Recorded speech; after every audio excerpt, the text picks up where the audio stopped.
given the trade last year, and Jackson Blake. The blue I really line. like Stankoven. Yeah, Stankoven's. He was really good before he was traded, and I haven't watched as much Hurricanes hockey, but when you say that Stankoven's on the team, you're like, man, that guy could be so dangerous. A little bit difficult circumstance getting Mikko Rantanen and not being able to sign him, but pulling in Logan Stankoven was a big move for them. Another big move was getting Keandre Miller in the offseason as well. They see Brett Burns walk out the door, Brett Pesce too, but they get a number one defenseman, really, or he's playing like one at least right now, given his role in Keandre Miller, who was a member of the New York Rangers last year. The blue line banged up a little bit. No Jacob Slavin expected tonight. Oh, my God. Remember the Four Nations face-off when it was just the Jacob Slavin love fest? Jacob Slavin love fest. Like, we all learned who Jacob Slavin was, and it was... For the people that are huge Jacob Slavin fans, they were like, oh, we've known Jacob Slavin's an amazing defenseman. Where have you been? And we were all like, well, we're just praising him. He's really good, and he plays for the Americans, so we don't want to give him too much praise. I'm glad he's on the lineup tonight. You got to stop engaging on Twitter. You don't have to deal with that. Anyone. I'm just seeing it. Even when we had guests on, like, oh, tell us about Jacob Slavin. He's like, I've known Jacob Slavin as the best defenseman in the world for 6 years. Okay. Credit to them then. Yeah. I'm glad he's not in the lineup, though. This is a team. He's good. This is a team that leads the league in per-game shot attempts. Of course, the Brendan Moore output is the Brendan Moore output, and they've got the best goal differential in the conference this year. So, same old Hurricanes, really. We'll see if they're the same team on the second half of the back-to-back. Everybody loves the Hurricanes, the Corsi Kings, or whatever. Everyone picks them as the Stanley Cup futures. They're a team that I feel like every year there's some buzz around them and they haven't found a way to break through. We'll see if this is the year for the Canes. Okay, let's shift to tonight's lineups. I don't know if we got the full line rushes yet, if you saw them, but let's talk about Scott Laughton. He's definitely out. There's intrigue with the lines because Scott Laughton took a big hit from Nikita Zadorov last night, and he, despite only returning for his second game, will be missing, it looks like, more games, at least but more games likely as well. So we're getting the lines on Twitter, and they're on the ice as well, but just want to firm them up. But the Maple Leafs, without Scott Laughton, it feels like they're not the Leafs yet.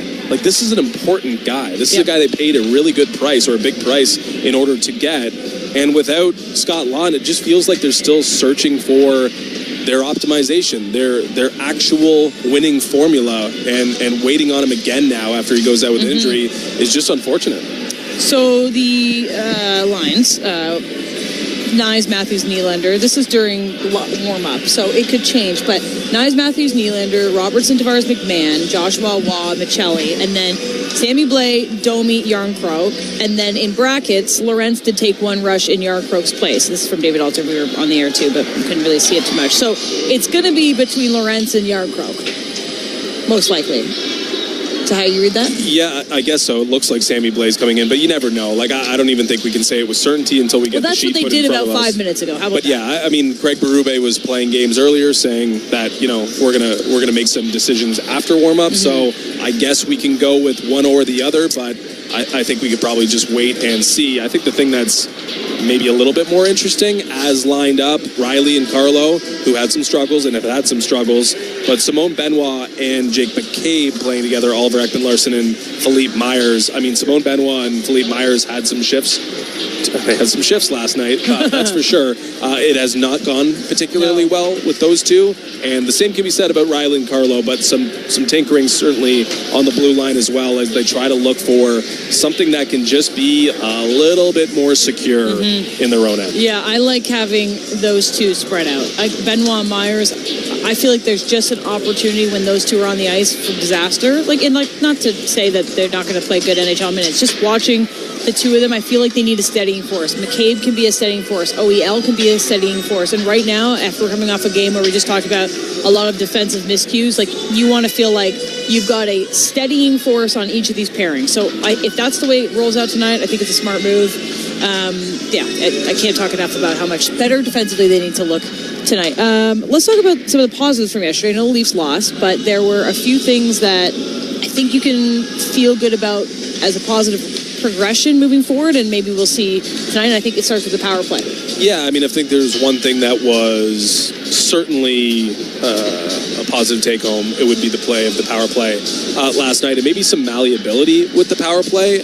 Nick Robertson scored a goal on the power play, which was, of course, part of a second unit that got some run at the end of a early power play. So that's a positive, right? You're getting some contribution from your second unit. Then Michelli scores another as a power play expires. Yeah, the we're same counting group it out there, and it doesn't go on the register. But again, like it was like born, seconds after. it was born out of a power play. So there's the second unit producing twice with the man advantage early in the game. That's awesome. And Michelli, to his credit, with goals in consecutive games following a scratch. John Tavares would score later on the power play.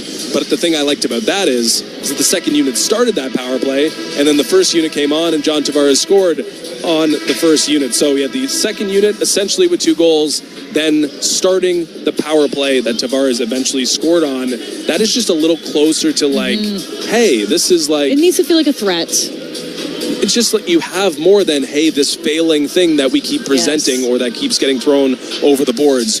It's a meritocracy in its own little silo with the second unit getting some run, and then maybe a response from the first unit in that it put together a nice shift after being left off the ice to start that power play. I just thought there were some really positive things from that you could potentially carry over. I think part of the negatives, though, would be that, Max Domi had a beautiful passing play to get it to Nick Robertson for his goal. First point on the power play for both, which both matches, Austin Matthews still stuck on 1 point on the power play in 47 minutes. So there's still some warts, there's still some things to figure out, but it looked pretty nice for a second when Max Domi and Nick Robertson connected on that power play. Yeah, I think that when we talked last time we were at the Scotiabank Arena, so it might have been a week and a half ago, but it felt like both power play units had completely different MOs. Like one was, we are just going to shoot and do things ourselves, and the second power play unit was major setup, pass, like nobody wanted to shoot. They were like tale of 2 different guys, and I advocated for maybe mixing a couple passers onto the top unit and some of the shooters onto the second unit, because it was 2 different mindsets, and I think we're getting closer to them both feeling like a threat. And it doesn't need to be a competition. Like if you're on the second power play unit and you want to be on the first power play unit, but the second power play unit is the one producing, then let that be the first power play unit. Like I like the idea that it doesn't have to be, you said meritocracy, where it's like a minute and a half for the top unit, nothing gets done, and then you get the scraps. You get 30 seconds on a line change where you got to get the puck out of your own end and get in there and make something happen. Like sometimes that's worse. I don't know. I think if the team, whatever the best unit is going, let them go first. It doesn't need to be, well, you get paid the most money, you get to go out first, and you get a minute and a half to fool around. I just want that to feel like a threat. I don't care who is out on the ice. I think it's getting closer, and to see the second unit, in air quotes, contribute more, like, I'm all for it. Yeah, I mean, there's still a lot of questions. This Maple Leafs power play also doesn't get much run. Like they're low on the total ice time so far in this early season. But one thing when looking at the numbers is like William Nylander is the most productive, and William Nylander has the most leash in terms of, hey, stay out there a little bit longer and be a part of the second unit. Again, this is, I guess, somewhat anecdotal. I'm trying to connect the dots, but like the best laid plans, which is your top 5 guys going out, that is not what's producing everything. It's kind of when you get deeper in the power play, maybe Nylander's out with a couple guys from the first and a couple guys from the second, or in the case of last night, the second unit really getting it done, at least with the first 2 goals. So again, they've got to work on PB1. Like clearly it needs to be furnished up a little bit and made better. But it also doesn't have to be that every time. There are other ways power play can beat you, and I think we saw it last night. As a reminder, tonight's the Hockey Hall of Fame celebration game. Tomorrow is the Hockey Hall of Fame induction. So the class of 2025 is in the building and will get honored at center ice before puck drop. So at 7 o'clock, we'll come back. We'll get to you, our players, to watch in our keys to victory. Then we'll throw it to the on-ice ceremonies live so you can listen in to the induction, like the mini induction. Tomorrow's the real deal. So we're looking forward to being here. It's a very special night, and to see a couple legends get celebrated at the rink before their big night tomorrow. So why don't we spend the next just 5 minutes quickly talking about the Hall of Fame class? And there's There's some serious Leaf connections. There's some big-time Leaf connections, and Zdeno Chara, big-time guy, big-time Leaf killer. Big-time guy, yeah.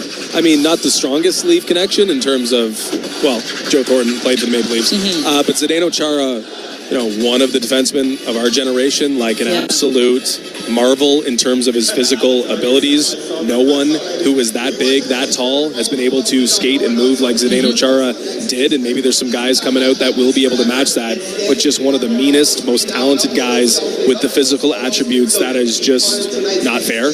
In hindsight, not fair to everybody else. 6'9" killer. That Zdeno Chara could do that, and he was a Leaf killer. Scored a bunch against the Leafs. I'm sure he'll get a good ovation tonight. Yeah. But if there's anyone who's going to get like the smattering of, it would be Zdeno Chara tonight. Yeah, so Cup winner once, of course, Norris Trophy, Messier Leadership Award. He was the second European-born and trained captain to lift the Stanley Cup after Nick Lidstrom and flag bearer for Slovakia in the Sochi Olympics, and played 1,680 career games, 200 playoff games. So long career in the NHL, and I'm sure there are some Leaf fans happy that he is retired.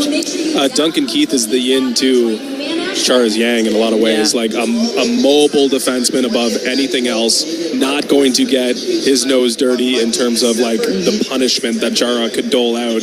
Three-time Cup winner, won a Conn Smythe, gold medal winner in 2010 and 2014, just one of the most accomplished defensemen in the history of hockey, really.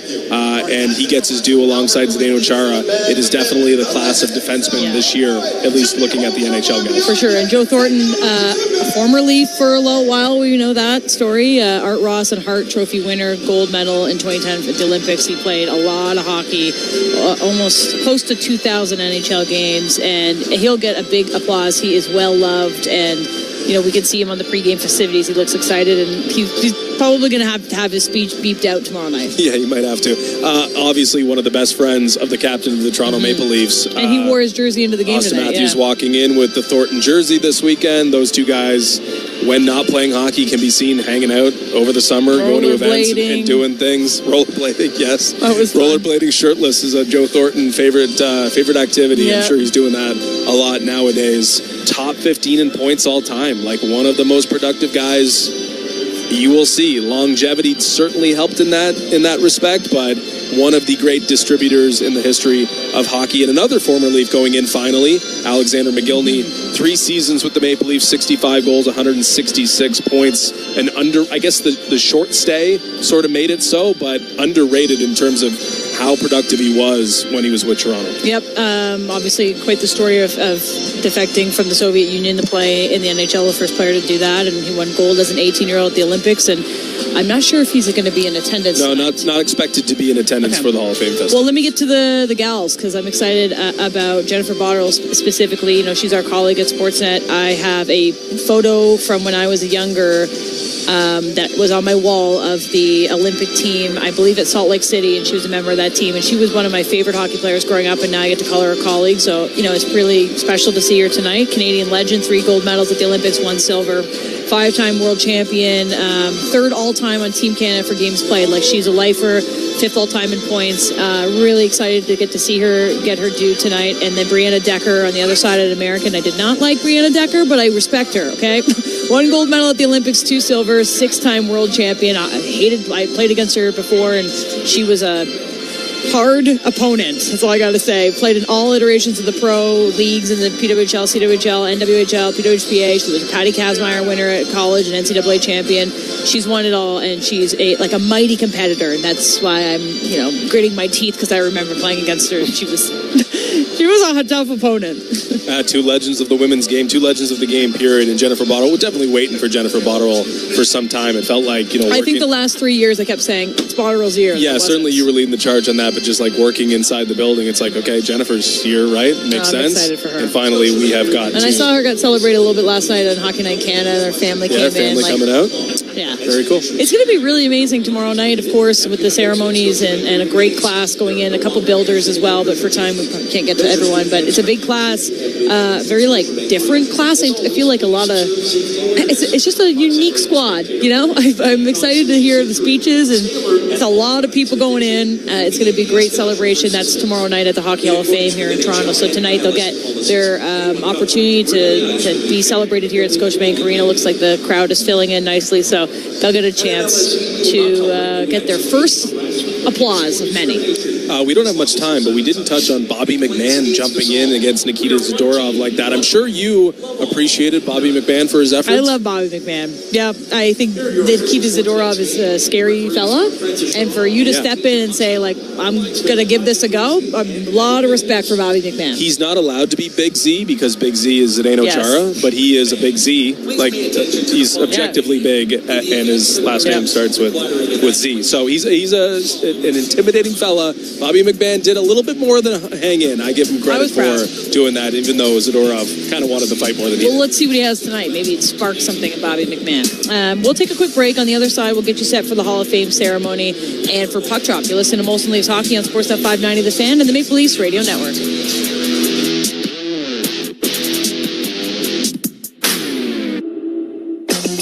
Wherever Canadians raise a glass, you'll find Molson. There's a good reason for that. When you've been in Canada for over 230 years, you get around in the cups and fridges of Canadians, generation after generation. Molson has a beer for everyone. So raise a glass or cup or whatever you pour your Molson in, because it doesn't matter what it's in. It matters where it's from. Canadian, export, ultra, excel, Molson. Everyone in. Must be legal drinking age. With City TV Plus, you can stream more of the shows you love from television's biggest brands. We're going the distance on entertainment. FX, HGTV, Bravo, Food Network, Discovery, ID, and more. It's all killer, no filler. There's a whole lot more drama, more true crime, more lifestyle, more reality. Can I have the crazy pill that y'all took? There's more to stream and more to love. Oh my God, I love it. Get more entertainment with City TV Plus. Start your free trial today at citytvplus.ca. With a Subaru, a vehicle that's built to last comes standard. Heated front seats? Standard. High ground clearance? Standard. EyeSight Driver Assist to help spot the scooter delivery guy texting, merging, and eating all at once? Ugh, standard. Parallel parking perfectly while someone watches? Uncommon. But in a Subaru? Standard-ish. Subaru.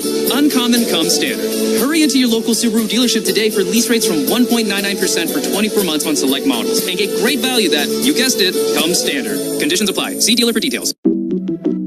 At Desjardins, we speak business. We speak equipment modernization. We're fluent in data digitization and expansion into foreign markets. And we can talk all day about streamlining manufacturing processes. Because at Desjardins Business, we speak the same language you do. Business. So join the more than 400,000 Canadian entrepreneurs who already count on us and contact Desjardins today. We'd love to talk business. It's beginning to look a lot like Christmas, and by downloading the SiriusXM app, you can enjoy a gift bag full of holiday channels just waiting to be opened. Shake the tinsel right off the tree with Jolly Christmas. Let your children take control of the sleigh radio with Kids Christmas. Or relive timeless classics with holiday traditions. There are dozens of festive channels to choose from. Just download the SiriusXM app and search Holiday now. Experience the pinnacle of club soccer in the UEFA Champions League on SiriusXM FC. This is the place where legends are born. Merseyside magic from Mo Salah. Dynasties are built. Real Madrid do what they do best. And history is made. It is a night to remember for Paris Saint-Germain. Hear the top Champions League matches all season long on SiriusXM FC 157 and the SiriusXM app. The best player analysts and insiders live on NHL Network Radio. But the other thing that Connor McDavid has earned is he's earned a voice in what happens with the team. Where are you guys headed? What are you guys doing? I need to know, because he made it very clear in his comments, I want a chance to win and win again. That doesn't mean he gets final say. They need to listen to Connor McDavid. They need to express their views to Connor McDavid. Get the latest opinion and analysis you need on the home of hockey, NHL Network Radio, SiriusXM 91, and the SiriusXM app. Nothing puts you closer to the action than SiriusXM NHL Network Radio. St. Louis Blues General Manager Doug Armstrong, Alex Steen, speak to where that's at, the succession plan. And he is going to be the manager after this season. You have to know when your expiration date is with a group, and I think it was time to be honest with myself that the organization itself needed to change, and we're excited to have Alex ready to take over. SiriusXM NHL Network Radio, SiriusXM 91. Join me, Gord Stellick, and Scott Laughlin as we recap the night that was on NHL Morning Skate, weekday mornings at 7 a.m. Eastern on NHL Network Radio, Sirius XM 91. The biggest names in the game. Trying to get behind Ristolainen, walks in, put it between his legs, shoots it, score! NHL play-by-play on Sirius XM. MLS, NWSL, the USL, and more covering the beautiful game here at home. American soccer lives on Sirius XM FC 157. The best hockey lives here. Barnes gets it back, stick handles to the backhand, moves in front, score! NHL play-by-play on Sirius XM. Hockey lives here. Suzuki sweeps it, there's a chance, rebound, Caulfield, shoots and scores! NHL play-by-play on Sirius XM. Join me, Scott Laughlin, and Gord Stellick, along with former NHLer Mike Johnson for NHL Morning Skate, weekday morning, 7 a.m. Eastern on NHL Network Radio, Sirius XM 91. This is Molson Leafs Hockey. We're about to bring the war right now. Sound the alarm! On Sportsnet 590 The Fan and the Leafs Radio Network. There's a Molson with your name on it. Welcome back to Molson Leafs Hockey on Sportsnet 590 The Fan and the Maple Leafs Radio Network. Eilish Sporfar and Justin Cuthbert get you set for Hurricanes facing the Maple Leafs here at Scotiabank Arena. As a reminder, it is the Hall of Fame celebration tonight, so we will have an extended on-ice ceremonies in about 4 minutes, so we will get you set for that. We'll speed through our obligations so you can listen in live. Yeah, looking forward to that. Congratulations to those that are going in. Tough test tonight for the Maple Leafs. The Carolina Hurricanes are pretty much the bar, right? So the bar presents itself in the second half of a back-to-back. They did play last night as well, but it's always tough when Carolina comes to town. Well, let's get to your key to victory, brought to you by Rona. Rona knows the game we love is hard on the home, so make sure your home is ready to take on hockey season. Well, Dennis Hildeby was thrown into net last night against, with Anthony Stolarz needing to be lifted for the first time in his Maple Leafs career.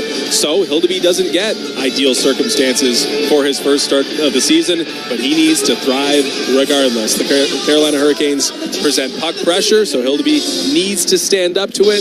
Stolarz called it a crap situation he's in, and he's got to deal with it the best he can. Let's go to the player to watch, presented by Bet365. Download the app and find out why it's never ordinary at Bet365. All right, I'm going to go with Nick Robertson. He's been red hot as of late, 6 points his last 5 games. I think he's feeling good. When Nick Robertson's feeling good, he puts the puck in the net. Plus 350 for an anytime goal. And then I'm going to piggyback on your key to victory and kind of hedge it. Hildeby over 30 saves plus 180. That means that the Maple Leafs are giving up a lot of shots, which is what we talked about in the pregame show about the defensive structure. But also, he makes over 30 saves at plus 180. Okay, perfect. We are a couple minutes away. We don't actually have the firmed up lines yet, but we know there's going to be a change because Scott Lawton failed to finish last night's game, a loss to the Boston Bruins. We can see them in the hallway. They're in the hallway. If you can find Sammy Blais, then we know for sure that he's playing. But we'll wait for the full lines, but we know Scott Lawton will not be part of them in just his second game back for the Maple Leafs after coming into the season with an injury. Got banged up pretty good. That's Calle Yarncroke. Nikita Zadorov. So no Lawton. We'll see officially who comes in. Eilish is doing her best investigative work, but I will wait till the Leafs actually tell us who's going to play. Yeah, I think that's fair. We can't trust my video analysis of them walking through a corridor, but nonetheless, we'll get the official lines before we send it to Jim and Joe, or maybe we'll get them when the game starts. It's a mystery to us both. We're excited to get to see the Hockey Hall of Fame induction ceremony tonight, which I think will be special. The crowd looks like it's filling in really well. A couple Leafs connections, as Justin and I talked about. Former Maple Leafs going to the Hall of Fame tomorrow night. This is one of the special games on the schedule, so we're excited to be here.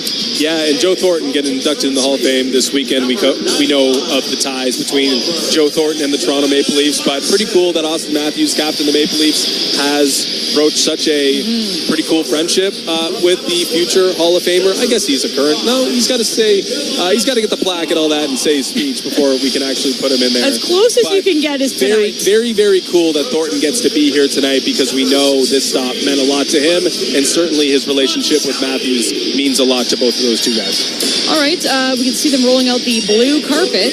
I'm assuming that in 20 seconds I will be just throwing it to the on-ice ceremonies, and our lovely technical team here just takes the in-arena feed and everyone gets to hear it.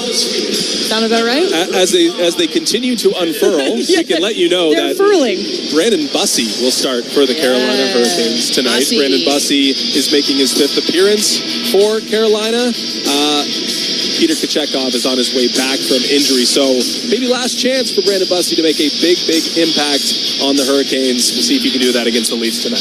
All right, I think it's time. Let's send it to the Hockey Hall of Fame game induction ceremony on the ice tonight. The class of 2025 entering the ice right now.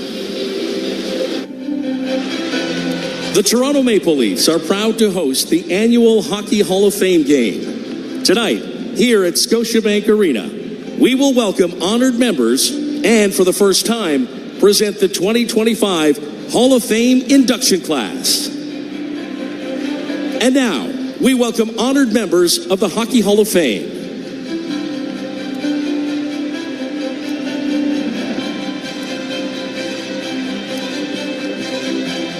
An Olympic champion, a 7-time world champion, and one of the first women inducted into the Hall of Fame, Geraldine Heaney.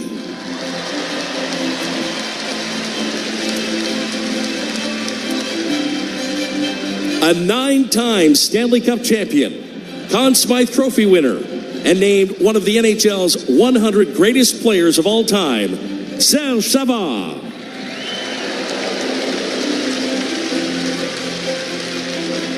A member of the IIHF Hall of Fame, Canada's Sports Hall of Fame, and one of the first 2 women inducted into the Hockey Hall of Fame, Angela James.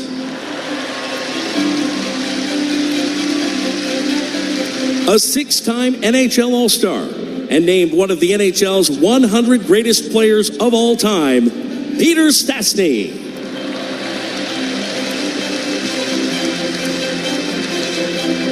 A 6-time Stanley Cup champion and 4-time NHL All-Star, Glenn Anderson.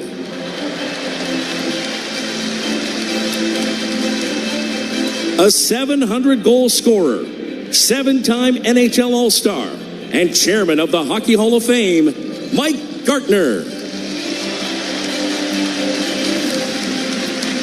A 500-goal scorer and Stanley Cup champion, Lanny McDonald.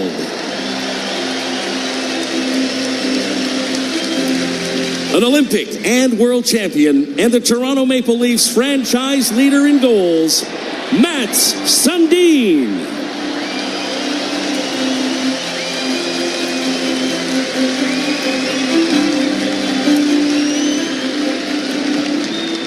And now, the 2025 Hockey Hall of Fame inductees, starting with the Builders category. A coach, a mentor, and a true architect of collegiate hockey, his legacy is etched in the history of Boston University. Over 4 decades behind the Terriers bench, he guided his team to 3 national championships, 24 NCAA tournament appearances, and 897 career wins, making him one of the winningest coaches in NCAA history. Beyond the trophies, he shaped generations of collegiate players with his passion, discipline, and commitment to developing leaders on and off the ice. A legendary teacher, pillar of the college game, and a builder of champions. Now inducted into the Hockey Hall of Fame in the Builder category, Jack Parker.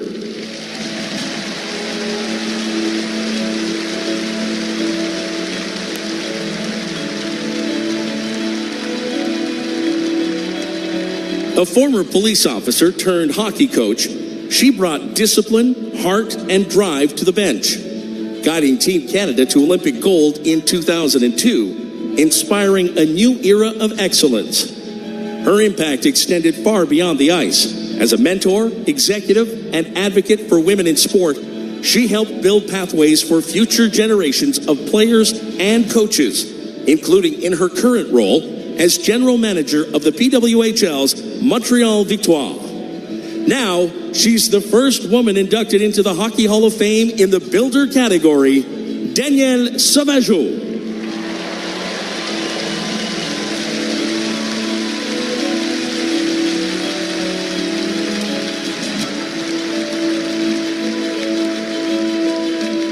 And now, the player category. A trailblazer both on and off the ice, he broke barriers and electrified fans with his speed, skill, and pure scoring touch.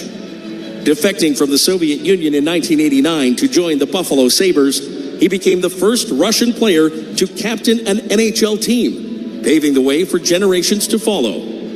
A member of the prestigious Triple Gold Club, he captured an Olympic gold medal, a world championship, and the Stanley Cup. In 1992-93, he tied for the NHL goal-scoring lead with an astonishing 76 goals, one of the most dynamic offensive seasons in league history.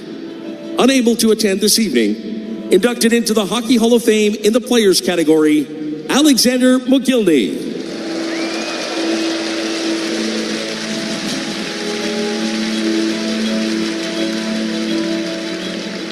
Standing tall in every sense of the word, he was a towering presence and a defensive force who commanded respect every time he stepped on the ice.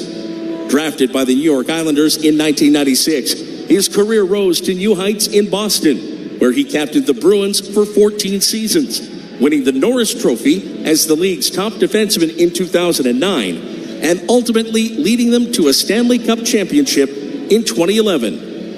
Known for his legendary strength, unyielding work ethic, and stellar leadership, he played over 1,600 NHL games and set the standard for professionalism and dedication to hockey. Inducted into the Hockey Hall of Fame in the players category, Zdeno Chara.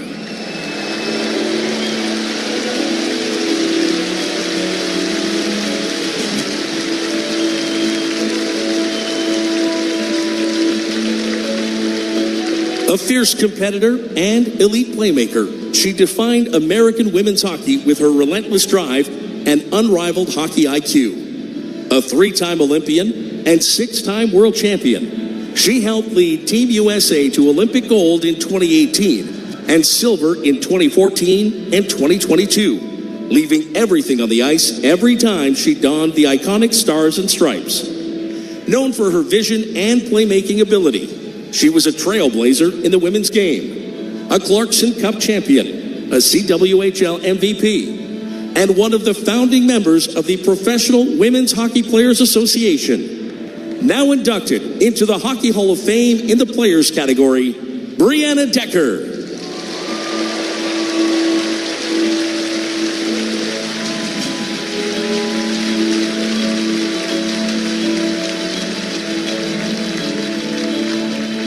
Known for his relentless drive and unmatched competitive fire, he was the heartbeat of a Stanley Cup dynasty and one of the most complete defensemen of his era. Drafted by the Chicago Blackhawks in 2002, he became a cornerstone of their modern resurgence, winning 3 Stanley Cups, 2 Norris trophies as the NHL's best defenseman, and the Conn Smythe Trophy as playoff MVP in 2015. His endurance and two-way excellence defined a generation of blue liners. Internationally with Team Canada, he captured 2 Olympic gold medals, cementing his status among the game's elite. Now inducted into the Hockey Hall of Fame in the players category, Duncan Keith.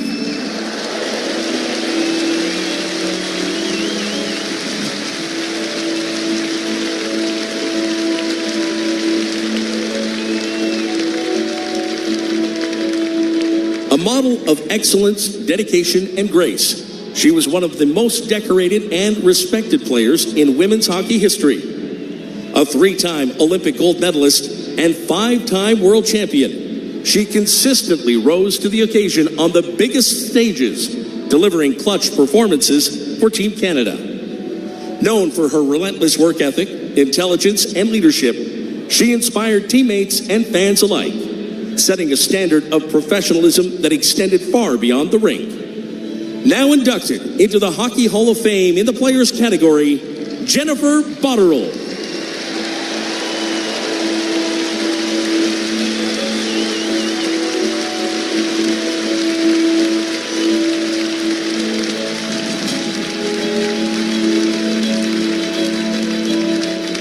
Affectionately known as Jumbo Joe, He combined size, vision, and pure playmaking genius to become one of the most productive forwards in NHL history. Drafted first overall by the Boston Bruins in 1997, he found his true home in San Jose, where he became the heart and soul of the Sharks franchise for over a decade. He amassed over 1,500 points across 25 NHL seasons, winning the Art Ross Trophy along with the Hart Trophy as NHL MVP in 2006.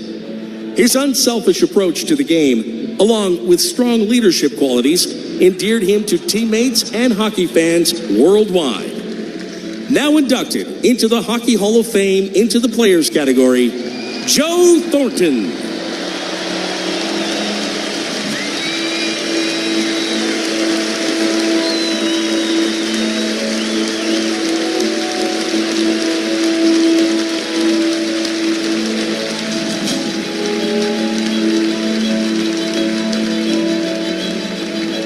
We now ask Jordan Stahl, captain of the Carolina Hurricanes, and Austin Matthews, captain of your Toronto Maple Leafs, to join our Hockey Hall of Fame inductees at center ice for tonight's ceremonial puck drop.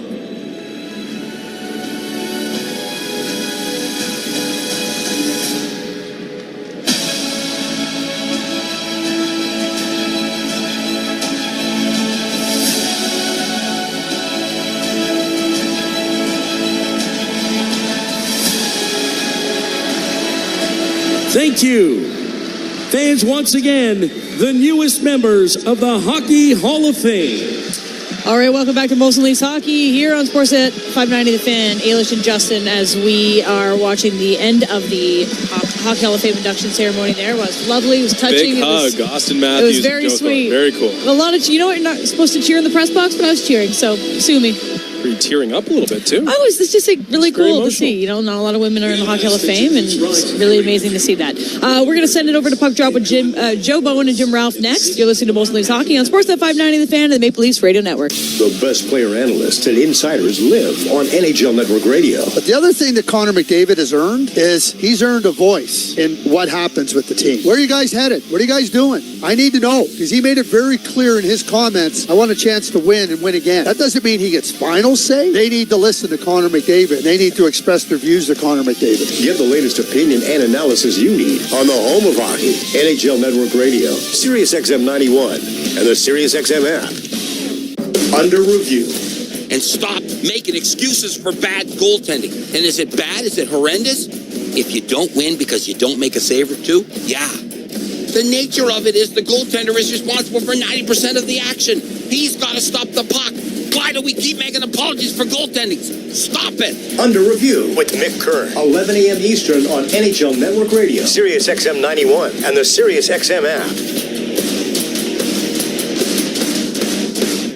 The Power Play with Steve Koulias. Winnipeg Jets head coach Scott Arniel. Has that number changed with the Olympics compressed schedule for Connor Hellebuck? He keeps pushing for 82 games, certainly with this year and what's kind of going on. It is something that we seriously have to look at, and if we want to play well into June and to make that run to the Stanley Cup, I need a guy that's going to be able to be fresh for that whole stretch. The Power Play, weekdays 3 p.m. Eastern on NHL Network Radio, Sirius XM 91, and the Sirius XM app. We deliver the NHL. Head coach of the Carolina Hurricanes, Rod Brind'Amour. What's the mental approach to get to the dance? Every year you start at the same spot as every team, right? Like you're at the bottom of the mound. And when we get to that point, if we can, then we can knock down the final kind of stretch of highway we haven't been able to cover. You know, so let's make the best out of every day and play our ass off every night and see what happens. Sirius XM, NHL Network Radio, Sirius XM 91. Hey, Jim Rome here. What's cracking? Hi. Hope you're enjoying the game. And when you're not taking in a game, find us on Sirius Channel 161, XM Channel 206. In fact, we'll be there every weekday afternoon, 3 p.m. to 6 p.m. Eastern Time. If you've got something you want to break down from this game, you know where to find us. Just make sure you have a take and don't suck. Step your game up. That has never changed. In fact, this show has never changed. We're just back home. And it's great to be there. Sirius 161, XM 206. See you there. Experience the pinnacle of club soccer in the UEFA Champions League on Sirius XM FC. This is the place where legends are born. Merseyside magic from Mo Salah. Dynasties are built. Real Madrid do what they do best. And history is made. It is a night to remember for Paris Saint-Germain. Hear the top Champions League matches all season long on Sirius XM FC 157 and the Sirius XM app. Join me, Gord Stellick, and Scott Laughlin as we recap the night that was on NHL Morning Skate, weekday mornings at 7 a.m. Eastern on NHL Network Radio, Sirius XM 91. The biggest names in the game. Trying to get behind, wrist the line, and walks in, put it between his legs, shoots it, score! NHL play-by-play on Sirius XM. MLS, NWSL, the USL, and more covering the beautiful game here at home. American soccer lives on Sirius XM FC 157. The best hockey lives here. Burns gets it back, stick handles to the backhand, moves in front, score! NHL play-by-play on Sirius XM and the LEAFS Radio Network. Leads to the Carolina Hurricanes, and a bit of a delay here as they get the blue carpets off the ice following the induction ceremonies of the Hockey Hall of Fame. That is always a very special time. I want to throw my 2 cents into this thing about Alex McGillney not being here. Right. And I know that it's frustrating for a lot of people and wondering why. And I don't have the answer to this, but I do know one thing. Alex is absolutely petrified of flying. And I want to tell the story about us in Montreal. We played the Canadians one night, and we were to fly, I believe, to Long Island. No. We're coming back to play Nashville. That's okay. We were in Montreal on a Saturday. We were in Montreal. And when we got out of the building, it was an ice storm. It was, you could skate out on the street. And Pat Quinn decided that we were not flying, we were staying over, we were flying the next morning.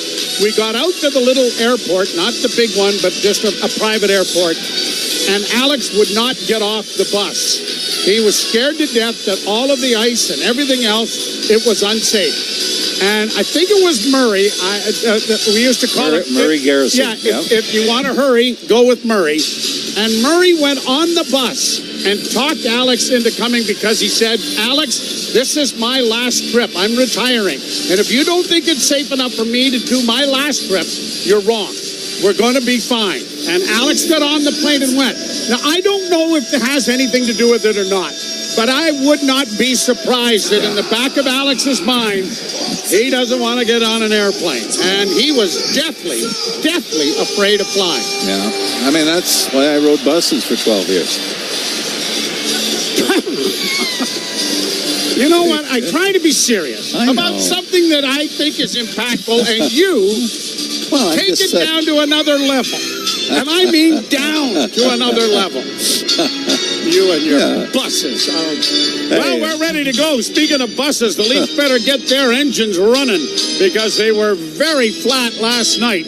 And the Carolina Hurricanes come in here with 10 wins in 14 tries. We're underway. Leafs to the right. And the Carolina Hurricanes to the left as it's played down into the Carolina zone. Legault gets it around the boards. It's knocked down up on the wing and pushed to center by Martinook, but not out. It comes out into the neutral zone now. And a long shoot-in will be directed in on Brandon Bussi, who gets the call in goal for the Carolina Hurricanes. They're carrying 3 goaltenders and utilizing all of them. And they've got Freddie Anderson as well as the backup goaltender. Now we get an offside or an icing call here. And we thought we'd see Freddie Anderson tonight with the Hurricanes playing. But the diplomats of the Diamond Depot are brought to you by Molson. Molson, everyone in. And it is Dennis Hildeby, who came on in relief last night, gets the start here. He's never played against the Carolina Hurricanes in his brief tenure in the NHL. And likewise, Brendan Bussi, who is 3-1-0 for the Hurricanes this year, has never played against the Maple Leafs. Played out at center ice. Nyes couldn't get it in over the line, and it's pushed back down into the Toronto zone, forcing Oliver Ekman-Larsson to the far side. Myers gives the puck away, but it's stolen back by the Maple Leafs and carried to center. A quick pass off the skate of Nylander goes deep into Carolina territory, and it's pushed around the boards, and now Jarvis gets in over the line, and it is knocked in by Sebastian Aho into the zone. Matthews up on the left wing for Simon Benoit. Down on the left wing. Boards a pass in front, and Nyes just failed to redirect that. Carolina sends it to center, and it's quickly shot right back in again. A big turnover here, and the Leafs get a chance on the rush, and a shot deflects wide of the goal as Tavares was able to get a shot away after a bad turnover there by Carolina. Brought to center ice by Stankoven in on the left wing for the Hurricanes. They get it back to the point, a long shot, and that deflected off a body and went harmlessly wide.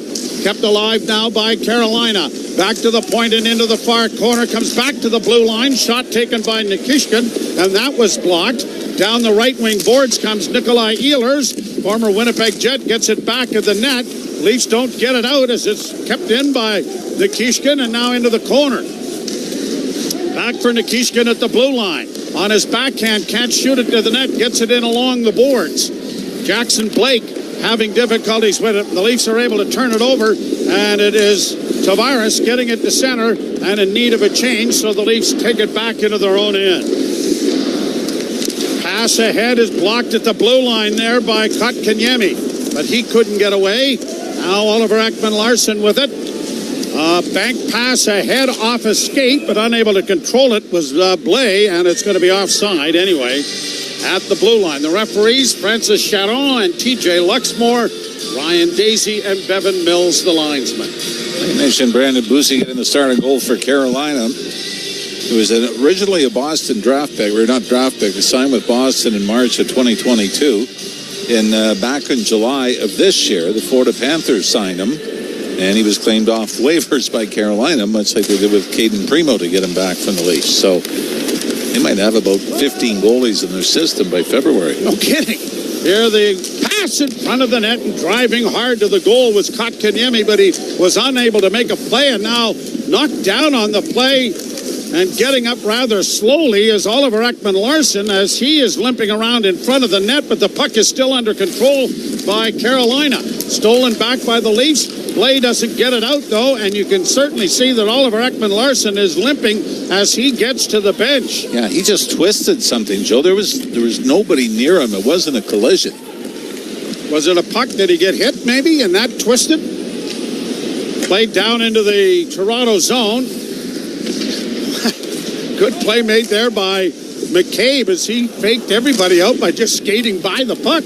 Now he gets it in the near corner, and a long pass out at center is out of the reach of Dakota Joshua, and it turns into an icing, and it'll be brought back. He has not gone anywhere but the bench, Oliver Ekman-Larsson. Yeah. So hopefully it was a shot. I mean, just looking down. Oh, yeah, it was. It was. Yeah, it was. It was off the inside of his knee. That was a good call by Andrew Holland, to my right. Andrew made that call? Yep. Really? He doesn't usually start paying attention till at least second period. He's with the right group. Down into the corner in the Toronto zone. Pushed up on the wing. The Leafs do not get the puck out. And a turning move and a shot is deflected and blocked there by McCabe. McCabe can't get it out. Now in an emergency dump out, but quickly shot right back in again by Carolina. Benoit around the boards to the near side. Quick pass, and here the Leafs in across the line, dropping it back for Michelli. Michelli looking for Roy, who was in front of the net. Nylander is able to poke it into the corner, but couldn't get the puck from Roy. Roy has it up against the boards. Nylander trying to fish it free, but he couldn't. And now Carolina trying to get it out, but the Leafs keep it in. Matthews sending it into the side of the goal. Cut off there again, and now a nifty little pass between the legs brings Jackson Blake, who gets it down into the Toronto end. Riley is around back of the Toronto goal. Leafs have the only shot on goal thus far in the game. A pass into the slot, Nylander's in and scores! A long stretch pass to Nyes, and Willie Stiles finds an opening and opens the scoring, and the Leafs get the opener in back-to-back nights. And that long stretch pass, Joe, is Morgan Riley behind the Leaf net. Takes a step to his right and then fires it off the right wing boards, where Matthew Nye skates into it, takes it down the right wing side, crosses the line, and then just dumps it to open ice, where Willie Nylander skates into it around the hash marks, fake shot, and a crafty little forehand backhand deke as the Leafs in front, 1-0. So like they did last night, they score the first goal of the game. You would hope the defensive side will be much better in response. 7th goal of the year, 22nd point of the season for Willie Nylander. And the Maple Leafs open the scoring as a long lead pass is cut off there by Myers. He shot it out at center where it was grabbed off by Bobby McMahon. He'll drop it back to the defense, and it's pushed ahead and now turned over again and sent back into the Leaf end. McCabe got it ahead and down into the offensive zone. It goes for Robertson. Left there for Tavares, back of the net. Robertson pushed it to the far corner, couldn't get it away, and it's cleared by Carolina to center ice. On the near side, banked in over the line, but out of the way of Tavares. He knocks down a clearing attempt. The linesman says that his skates were outside the blue line on a close play, whistle down offside. By the way, John Tavares skating in his 1200th NHL game tonight. It's a pretty good month of milestones, wasn't it? 500th goal. Talk about consistency. Yeah. I mean, you could just bank on 30 to 40 goals a season. The points are there. And you keep thinking, is this the year? I remember, I was one of them saying, when that contract hits, year 7, yep, what kind of player are you going to have in Toronto? And he's just about the same one you had when you got year him, 1. right? Yeah. Shot down into the Carolina zone, a pass off the glove of Nylander, but the Hurricanes get to the zone and in. Backhand attempt by Aho was blocked. It comes back to the blue line, and a wrist shot went wide.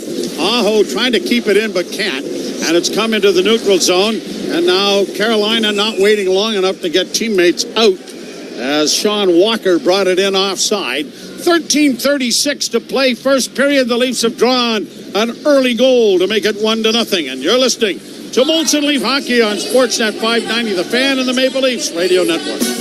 It's Jimmy Fallon, and I'm back.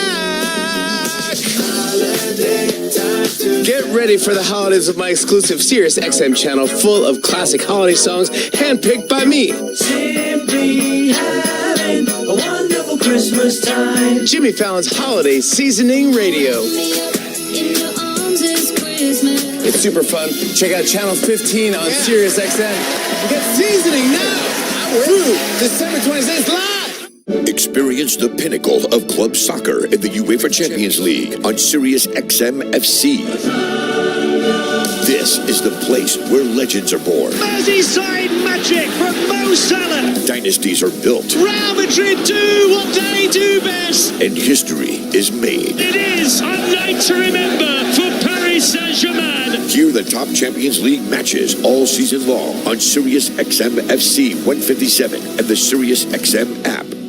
The best player analysts and insiders live on NHL Network Radio. But the other thing that Connor McDavid has earned is he's earned a voice in what happens with the team. Where are you guys headed? What are you guys doing? I need to know, because he made it very clear in his comments, I want a chance to win and win again. That doesn't mean he gets final say. They need to listen to Connor McDavid. They need to express their views to Connor McDavid. Get the latest opinion and analysis you need on the home of hockey, NHL Network Radio, Sirius XM 91, and the Sirius XM app. The biggest names in the game. Trying to get behind, wrist the line, and walks in, put it between his legs, shoots it, score! NHL play-by-play on Sirius XM and the Leafs Radio Network.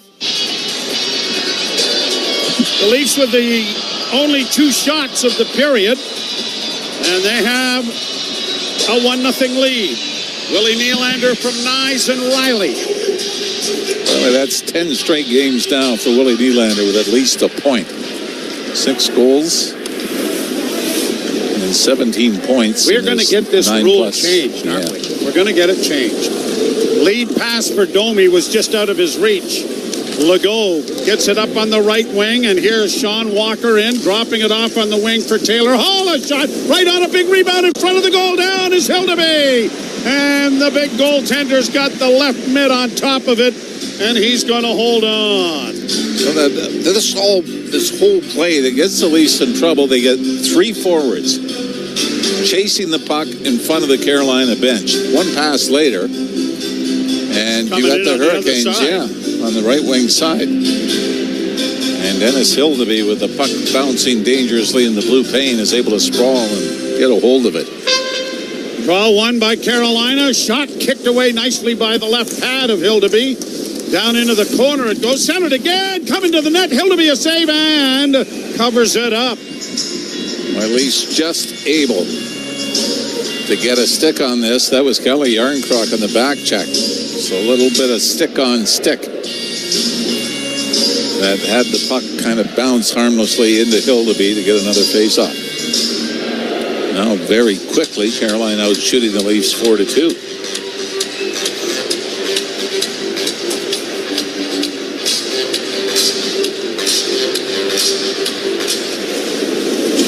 Face-off won by Carolina. Long shot goes well wide of the net. And the Leafs push it out into neutral ice. It'll be banked back into the Toronto zone. Myers on the wall. Got it freed up. Tavares able to look out, Johnny. The bomb doors were open there. Good thing I warned him. Now a poke check by Hildeby knocks it into the corner. Goes into the far side. I didn't know he could hear me that well. I'm pretty sure they can hear you in Mississauga, Joe.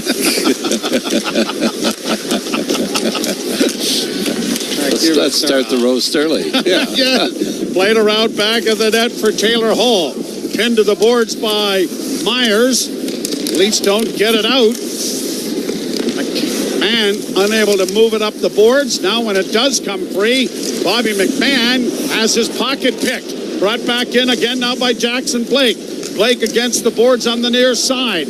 Ran into a traffic jam there with McCabe, and a penalty is coming here for holding.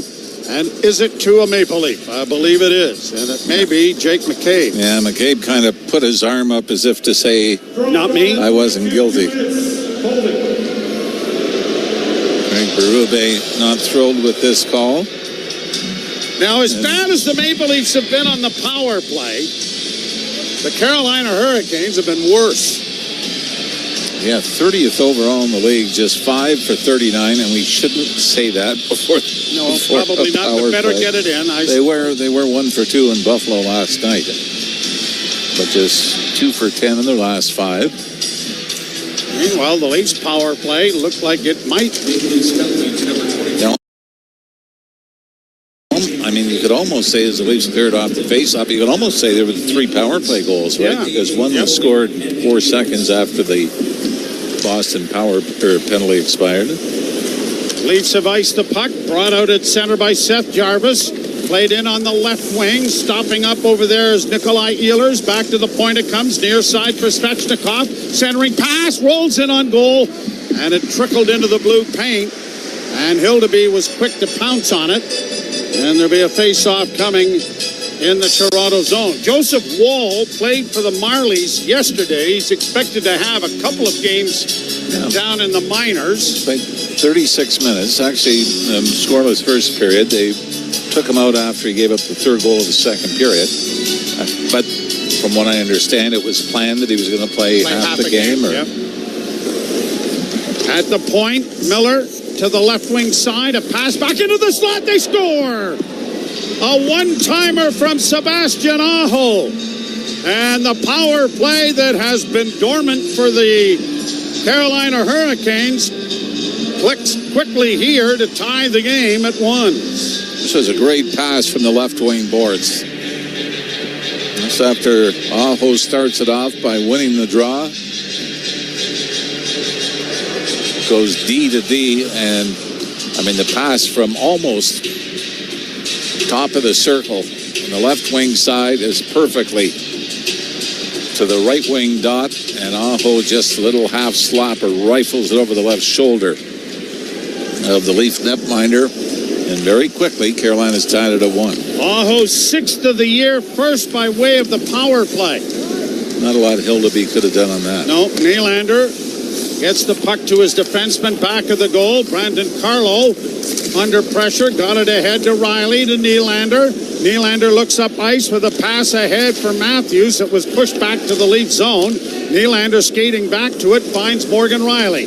Riley coming to center with a pass ahead. Matthews is in. Matthews dropping it back, but it was out of the reach of Nyes. And the Carolina Hurricanes send it to center, and then it's shot in. Nyes was spun around as he was interfered with trying to get in over the line. The puck comes in front. Now here's Riley holding. Tried to get a shot away, and it caromed off the skate of Kotkaniemi and went harmlessly wide. Kept alive now by the Leafs, and unable to keep it in is Nylander. And here is Kotkaniemi getting it down into the Toronto zone, but quickly turned back by the Leafs and in over the line. Roy going down into the corner. He can't come up with the loose puck. A hit on the boards and a good one there by Joshua as it comes to center ice, and it is grabbed off now by Roy as the Leafs regroup. A pass, exploding stick there by Myers, but the Leafs get it in over the line, and it is knocked away and cleared to center ice. Carlo will rip it back in, but the Leafs have to tag up and now do. DeAndre Miller is back of the goal for Carolina. Game tied 1-1 halfway through period number 1. Leafs have not had a shot on goal since Nylander scored at the 5-minute mark. Played out at center ice. Backhanded in over the line by Joshua, but quickly cleared by Carolina back into the Toronto zone. Looked like it might have been an icing, but it's not. Benoit runs into a traffic jam. Centering pass right on, and a quick shot. Swallowed up by the Leaf netminder, and that will stop play with 9:27 left to go here in period number 1, and we are tied at 1s. You're listening to Molson Leaf Hockey on Sportsnet 590 The Fan and the Maple Leafs Radio Network. With the NHL app, you can listen to every NHL game right from your phone. And with home and away broadcast feeds, you choose your way to listen.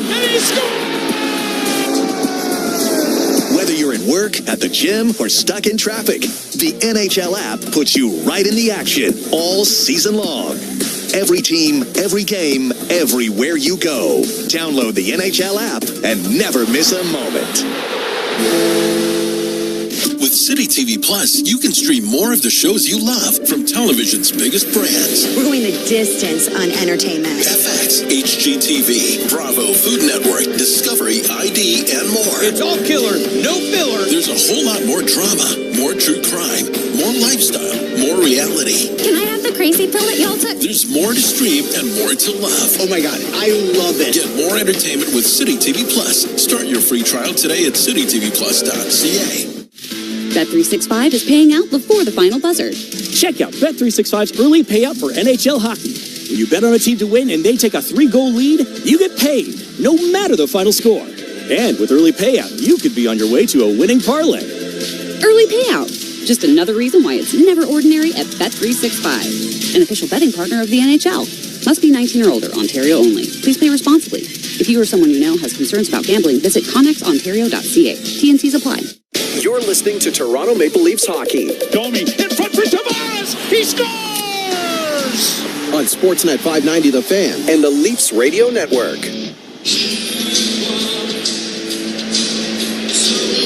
9:27 to play, first period, a 1-1 tie between the Leafs and the Carolina Hurricanes, who have 9 shots, and as you mentioned, the Leafs' second shot beat goaltender Brandon Busey, but they've not had one since. Leafs win this face-off. Carried out at center then by McCabe. Tipped in over the line. Nylander racing after it, but had it knocked away. Nyes misses his man with a hit. Long alley-oop pass comes to center. Must have hit the clock, didn't it? Looked like it took a funny bounce, didn't it? Played high to center and down into the Leaf zone. Settling it down there, Jake McCabe. Steps around back of the net, was knocked down on the play, and it's turned over. And here's Carolina with it back in their own end. Back to the point it comes now. Here's a chance for Walker, and his shot is swallowed up by Hildeby. who's been very busy here now with 10 shots. But Carolina, in the last, since Rod Brindamore's been their coach, historically leads the league in shots on goal. Which isn't a bad thing. No. They've also had a lot of success. I mean, they haven't been able to get back to the Stanley Cup Finals since winning it in 2006. Yeah, that long. After the lockout. But are always competitive. Always seem to be right there. Through the second round or into the conference finals. Centering pass intercepted. Domi starts out with it. Getting to center. Yarncrook flips it in. The puck goes around the boards. Leafs are going to get there to play it back. And then Domi trying to come out in front for a wraparound. Had it knocked off his stick. And it is cleared down the ice. And there'll be an icing charge here against the Carolina Hurricanes. And so it will come back into the zone. Stephen Lorenz, Scott Lawton, and Dakota Mermis are the scratches tonight. Lawton, of course, injured last night on a collision and Lawton bit of an elbow, right? It was hard to really get a great look at the replay, but you could certainly see where the elbow extended through Scott Lawton. That's sort of where you get an icing here right off the face. So that's sort of where you struggle with saying, okay, if it's a cheap hit, you want your guy to stand up for you. But if the referee deems that it was a good hit, and because we're all for hitting in hockey still, right? Yep. But if you're Bobby McMahon, you don't really have a lot of time to go to the bench and say, hey, could I take a look at that on the iPad? And then I'm coming out after you, yeah. So it's very reactionary. Face off in the Carolina zone. Busey, a left-handed goaltender, catches with the right hand. Here's Riley trying to drag it out in front. Unable to do so. It went back of the goal. Played into the near corner, and Domi is there for Toronto. Back of the net for Bobby McMahon, or at least for Blais, and he couldn't get it out in front. And it is going to be pushed out and down into Toronto territory. And Carolina will take the opportunity to change, and the Leafs are doing likewise. Oliver Ekman-Larsson, no worse for the wear after blocking that shot. Out there for Toronto. Still without Chris Tanev in the lineup. As the Leafs are going to punch it down into Carolina territory. Still with just 2 shots on goal. 10 now for Carolina. High pass off a glove. That should be a glove pass. See how good I am at that? I called it from all the way up here. Now, that went off his glove. No, I'm not going to be. This isn't a smart-ass remark at all. It probably will be. Tomorrow I'm going to see you at the luncheon. Yes. Darryl Ray has been Foster Hewitt Award winner. When you got the call, tell me about it and how you felt. I know we've discussed that before, but we hear players talk about it. Yeah. What was it like for you in that moment? Shocking to start with. I was quite surprised and then delighted. I mean, Foster Hewitt was an idol, right? I mean, we all grew up. Was it Chuck Caton called? Yes, it was. Yep. Chuck is head of the Broadcasters Association. He makes the call. And that's awesome. Yeah, it was. It was really exciting. It really was. The Leafs get it out at center ice. And a hit there sprawls Bobby McMahon. Tavares playing it back, and the Leafs have iced it. But trying to get there was Robertson, and he has. Goaltender was out of the net, and the pass came back into the slot, and then a shot is going to be offside as Benoit got there, but not in the nick of time. Well, there was a play the other night in a game between the Detroit Red Wings and New York Rangers. Jonathan Quick came out to play the puck. It was knocked down in midair by Patrick Kane and went around him, and Quick diving back hooked Kane's stick with his goalie stick and then waited for the cavalry to arrive and sweep it the rest of the way out of the blue paint. But that might be, as we saw, Busey gives the puck away here. That might be the greatest recovery I've ever seen from a goaltender after a giveaway. Well, trying to play with that big stick and those bulky gloves, I mean, they work at it a lot, obviously, but it is not easy. It just isn't. And Marty Brodeur, of course, was beyond good. And many work at it. Stolars is exceptionally good at it. Yeah. Joseph Wall needs to work more at it. I think the great thing with Marty Brodeur was, because the game, you could slow the game down a little more, keep teams from entering the zone with speed, so they would force everyone to dump it in. And Brodeur was so good at going out and playing it. So a dump in was not to set up the forecheck. It was almost a guaranteed turnover with Marty Brodeur back there. And that's, a lot of people feel that's why they had the new rule, the trapezoid in behind the net.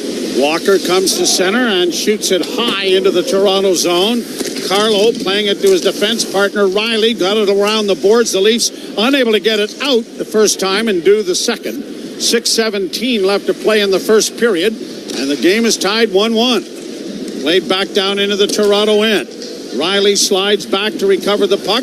Got it up on the right wing boards. An alley-oop pass through center. No one there to grab it, although Nyes has pressured his defenseman, but now brought back by Svechnikov. He gets to the line and then has difficulty. Joel Nystrom will play it deep into the Toronto end, but the Leafs have it there. Now on comes Austin Matthews. Matthews got it ahead for Nylander. Nylander into the slot, got a shot away, hit a leg, and bounces back to the blue line. Benoit keeps it alive, and it goes around the boards to the far side. Nylander got there late, and Carolina gets it out at center. Across the line from Nikishin into the slot area, and a shot scores.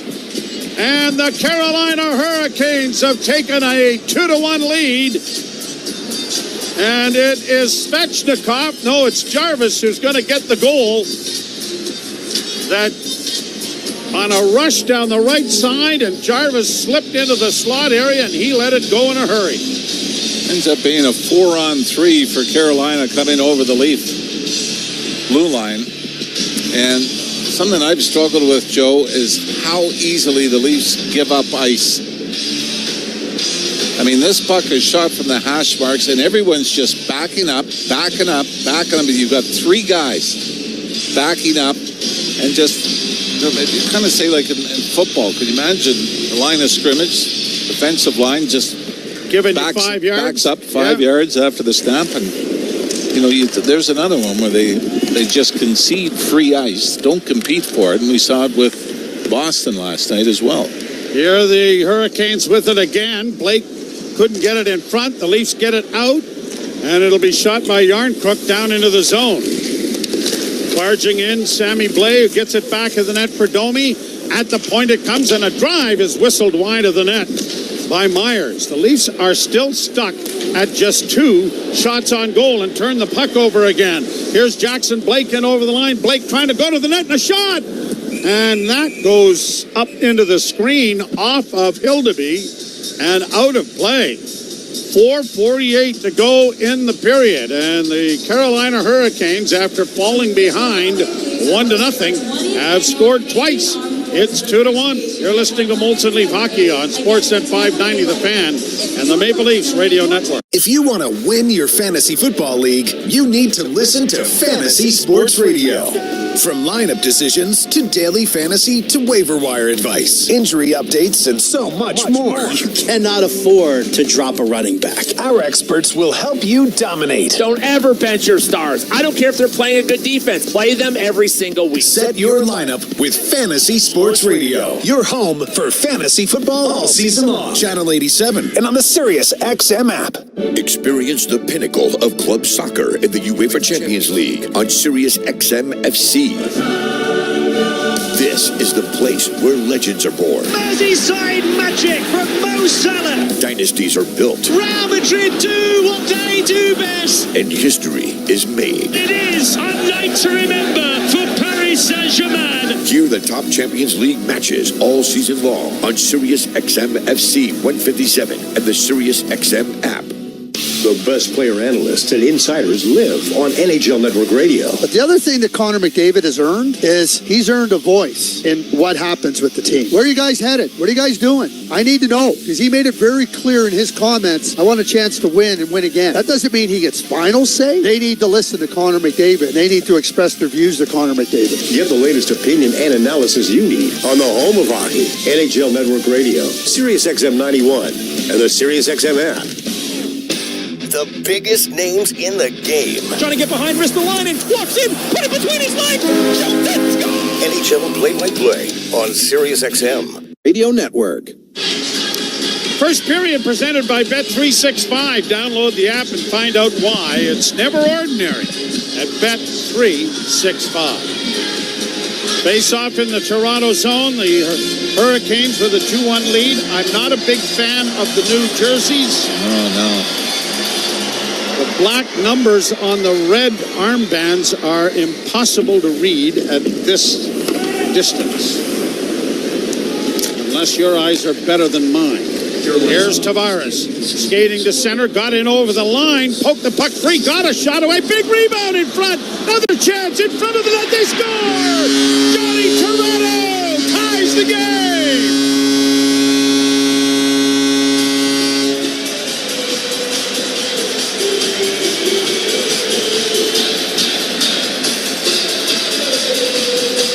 Well, it's John Tavares that leads the rush. But great work by his line mates as well. As Tavares gets it into the zone, lets a wrist shot go from the left wing circle, and his line mates do the rest on the rebound. It was a big rebound by Busey off the left pad. Out the other way, Nick Robertson got a second chance at it. It then pops onto the stick of Bobby McMahon, who knows that John Tavares is wide open back door. And McMahon, a little backhand pass across the top of the crease, and Tavares easily ties this game at 2. 20th point already for John Tavares. That's his 9th goal of the season. He's got points in 10 of his last 11 games, Joe. Now here's the Leafs racing back in. Michelli back to the point. Benoit's shot got through, knocked down by Busey, who is slow to get back into the goal crease as it comes to the line. Kept in by Toronto. They now have 6 shots as the puck goes back of the net, swept in front of the goal. No one could get a stick on it. Kept alive by Benoit. His shot. What was Brandon Busey doing there? He did a cartwheel. Did you watch that? What did he do? It made it look like he tripped trying to go back into the net. Here the Hurricanes back in with a shot. That goes high over top of the Leaf goal. They're saying that it went into the screen, but no call. And the puck is back into the center ice area. Bobby McMahon. And number 89, Nick Robertson and McMahon draw the assists on the goal. Nyes trying to get it ahead, but his pass was partially blocked, or he might have had Nylander on a breakaway. Puck back down around the boards, and Nylander has it and gets it ahead, and Nyes with one man back, one-on-one, trying to drive the net with a backhand, and that was stopped by Busey. Puck into the far boards, and it is Matthews trying to dig it free. Matthews pushes it back into the corner for Nyes. Nyes couldn't come up with it. Far side, Svechnikov is going to launch it high and get it down into the Toronto end. Leafs now with 9 shots on goal after that flurry. Matthews can't come up with a loose puck at the blue line. Leafs are changing with 2:40 to play in the period. Stolen at center ice by Toronto. Robertson sending it down into the zone. McMahon and Tavares onto it quickly. Tavares sidesteps one man, got it to McMahon. McMahon back in along the boards, and a penalty coming here to Carolina as it's played back to the blue line, kept in there by McCabe. Off of Tavares' stick in for McMahon. Back of the net, McMahon coming out in front of the goal, and it was knocked away, and there'll be a penalty here as it's touched by the Carolina Hurricanes. Well, the Leafs got their shots on goal up in a hurry, right? It was 2 shots on goal for almost 15 minutes of this game, but then the Tavares rebound goal and a little more pressure from the Leafs have the shots down a little more respectable. 13-10 Carolina, but the Leafs, when we mentioned, were 2 for 4 against Boston. I'd almost say 3 for 4 as one of those goals came 4 seconds after the Boston penalty had elapsed, so the Leafs still had the advantage when it went in. But it was actually the second unit, which was more impressive than the first. So Tavares scored in the power play in the second period. Draw to the right in the Carolina zone. Waved out is Jordan Stahl, the veteran. Tavares taking the face-off. Carolina penalty to number 19. Draw one there by Martinuk. Pushed into the corner. It's drawn a crowd of about 6 players. Finally comes free, and Stahl is able to launch it out and down the ice. You're right. These numbers are horrible on the sleeves, aren't they? Well, they're non-existent as far as I can tell you. Black on red. Yeah. Here's Nylander starting out of his own zone. Stumbles a little bit as he hits the red line. Flips in on the right side for Tavares. Tavares runs into a traffic jam. Got it back to Morgan Riley, who shot it just wide of the net. Nylander after the puck, trying to play it back into the corner for Nyes. And it is launched down the ice by Carolina.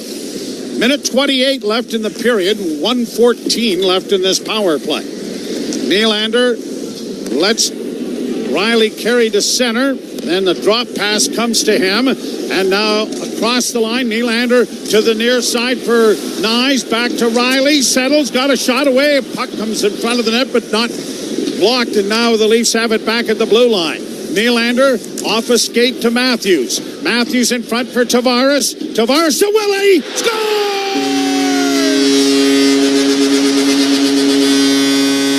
Second of the period, 8th of the year. Willie Nylander on the power play. The lead seesaws back and forth, siding with the Leafs 3-2.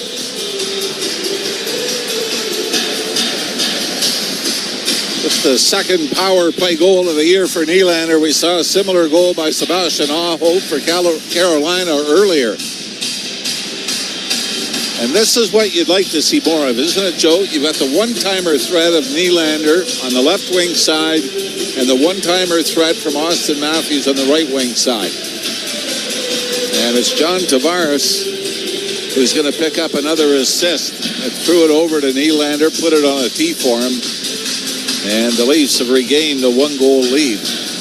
Maybe the power play's starting to heat up. First of the season for Nylander on the power play. Yeah, I said First the second. Of the season. I was wrong. I'm sorry. It was 12 games. This 11 games played, and I thought I wrote. I wasn't saying power this play. to correct you No, because I wasn't listening when you said it the first time. You weren't what? Huh? I could rebound writing it. It was 11 games played. It wasn't. And that's usually where I put power play goals. Yes. Well, anyway, we've got it right now. And the Leafs regain the lead here late in the period as it's launched high to center. 34 seconds left to go. Tavares and Matthews are getting the assists on the goal. Puck down in the Toronto end, and there's a icing call coming here against Carolina. Have we not had the strangest of games against Carolina in this building? Oh, boy. No, that afternoon game, that was There's the bizarre. afternoon game. There was the David Ayers game. But one of the great lines that you've ever had. I remember when they took the timeout.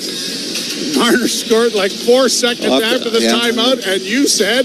The worst timeout in NHL history. I don't know what they talked about, but... it wasn't adhered to. Unfortunately, it was Jake Gardner, I think, that fumbled it. And Marner went in and scored right off the faceoff. Here's a pass in front of the goal, just narrowly getting to the Leaf player in front. That was Robertson. Here's Carolina to the line and in, poked off his stick. 6 seconds left in the period. Tavares to center and tried to get it in on the right side, and Robertson gets nailed late, and Bobby McMahon comes over to take up his behalf, and we got gloves going flying one way, and Robertson is still down on the ice. Yeah, I don't know if he's hurt. Robertson never touched the puck, so Carolina defenseman may have got a freebie in on the Leaf forward, and Bobby McMahon, who jumped in last night against Nikita Zadorov. Somebody's bleeding down there, Joe, pretty good. Okay, I don't know how that... Is that... Boy, it might have been Robertson may have taken McMahon's skate.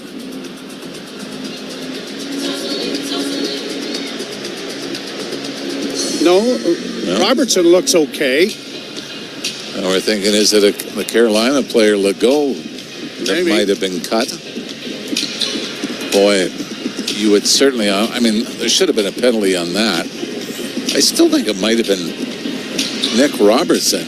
Boy, Legault was pretty quick to drop the gloves. Robertson just turtled and got his gloves over his head. Yeah, but when McMahon first got there, I thought the skate was very close to the head of Nick Robertson. No. But it looks like if you want to play a little detective work, it looks like that pool of blood is heading towards the Carolina bench or dressing room. All right, I think you're right. At any rate, we'll sort it out when we can. But the Leafs, in a wild first period, have a 3-2 lead. Thank you very much. Thank you very much. The fellow was very kind to let us know what was going on there. At any rate, it is 3-2 Leafs. We'll ship it off.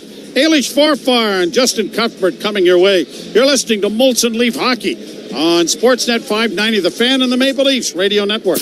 911, what is the emergency? Here, around the clock, true crime. This is Dateline. New mysteries. A mother vanishes just before Halloween. New cases. The bone-chilling case of the Menendez brothers. New twists. There was no way he was going to let this secret get out. Who can you trust when everything you thought you knew is turned upside down? People involved are in some pretty high positions. Real people, real stories, real mysteries. Dateline 24/7, Channel 107, and on the SiriusXM app.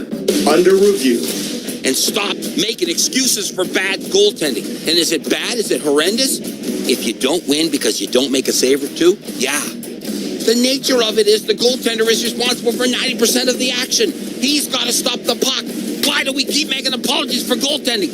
Stop it. Under review with Nick Kerr. 11 a.m. Eastern on NHL Network Radio, SiriusXM 91, and the SiriusXM app.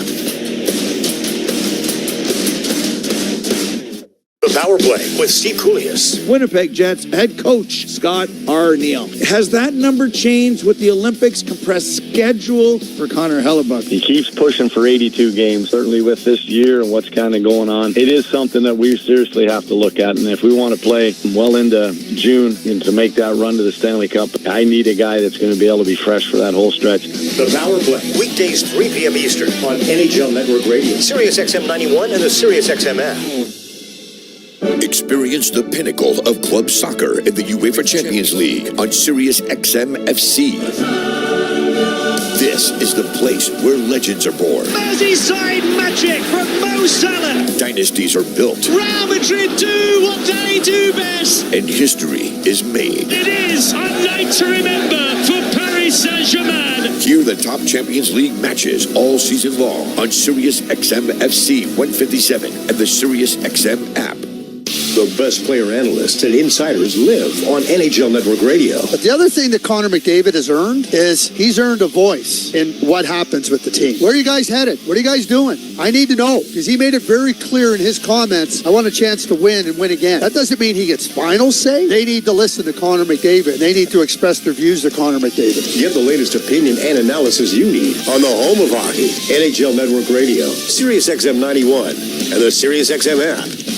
Nothing puts you closer to the action than SiriusXM NHL Network Radio. St. Louis Blues General Manager Doug Armstrong, Alex Steen, speak to where that's at, the succession plan, and he is going to be the manager after this season. You have to know when your expiration date is with a group, and I think it was time to be honest with myself that the organization itself needed to change, and we're excited to have Alex ready to take over. SiriusXM NHL Network Radio, SiriusXM 91. We deliver the NHL.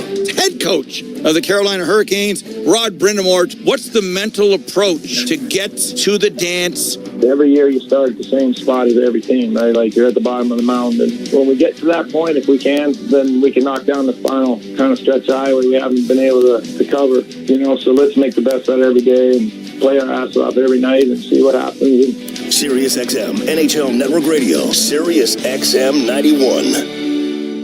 MLS, NWSL, the USL, and more covering the beautiful game here at home. American soccer lives on SiriusXM FC 157 and the LEAFS Radio Network. Nylander off a skate to Matthews. Matthews in front for Tavares. Tavares to Willie. Score!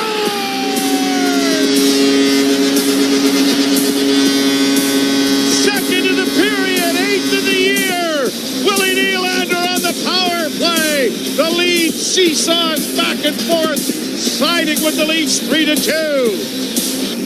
Welcome back to Molson Leafs Hockey on Sportsnet 590, The Fan and the Maple Leafs Radio Network. A 3-2 lead for the Leafs after 20 minutes facing the Carolina Hurricanes on the Hockey Hall of Fame night tonight. And that was a couple Hall of Fame level goals out there tonight for the Leafs. Yeah, Hall of Fame night, Hall of Fame talent, or at least maybe on the path towards it on the ice. I was like going through it, like trying to figure out how I felt about like the goals that we saw, whether to credit the offense or question the defense, because it felt like it came pretty easily to the 5 goal scorers, or the 5 goals in the game came fairly easily. But once I saw the Willie second goal, it's like, okay, there's some elite talent out there doing some pretty fun things.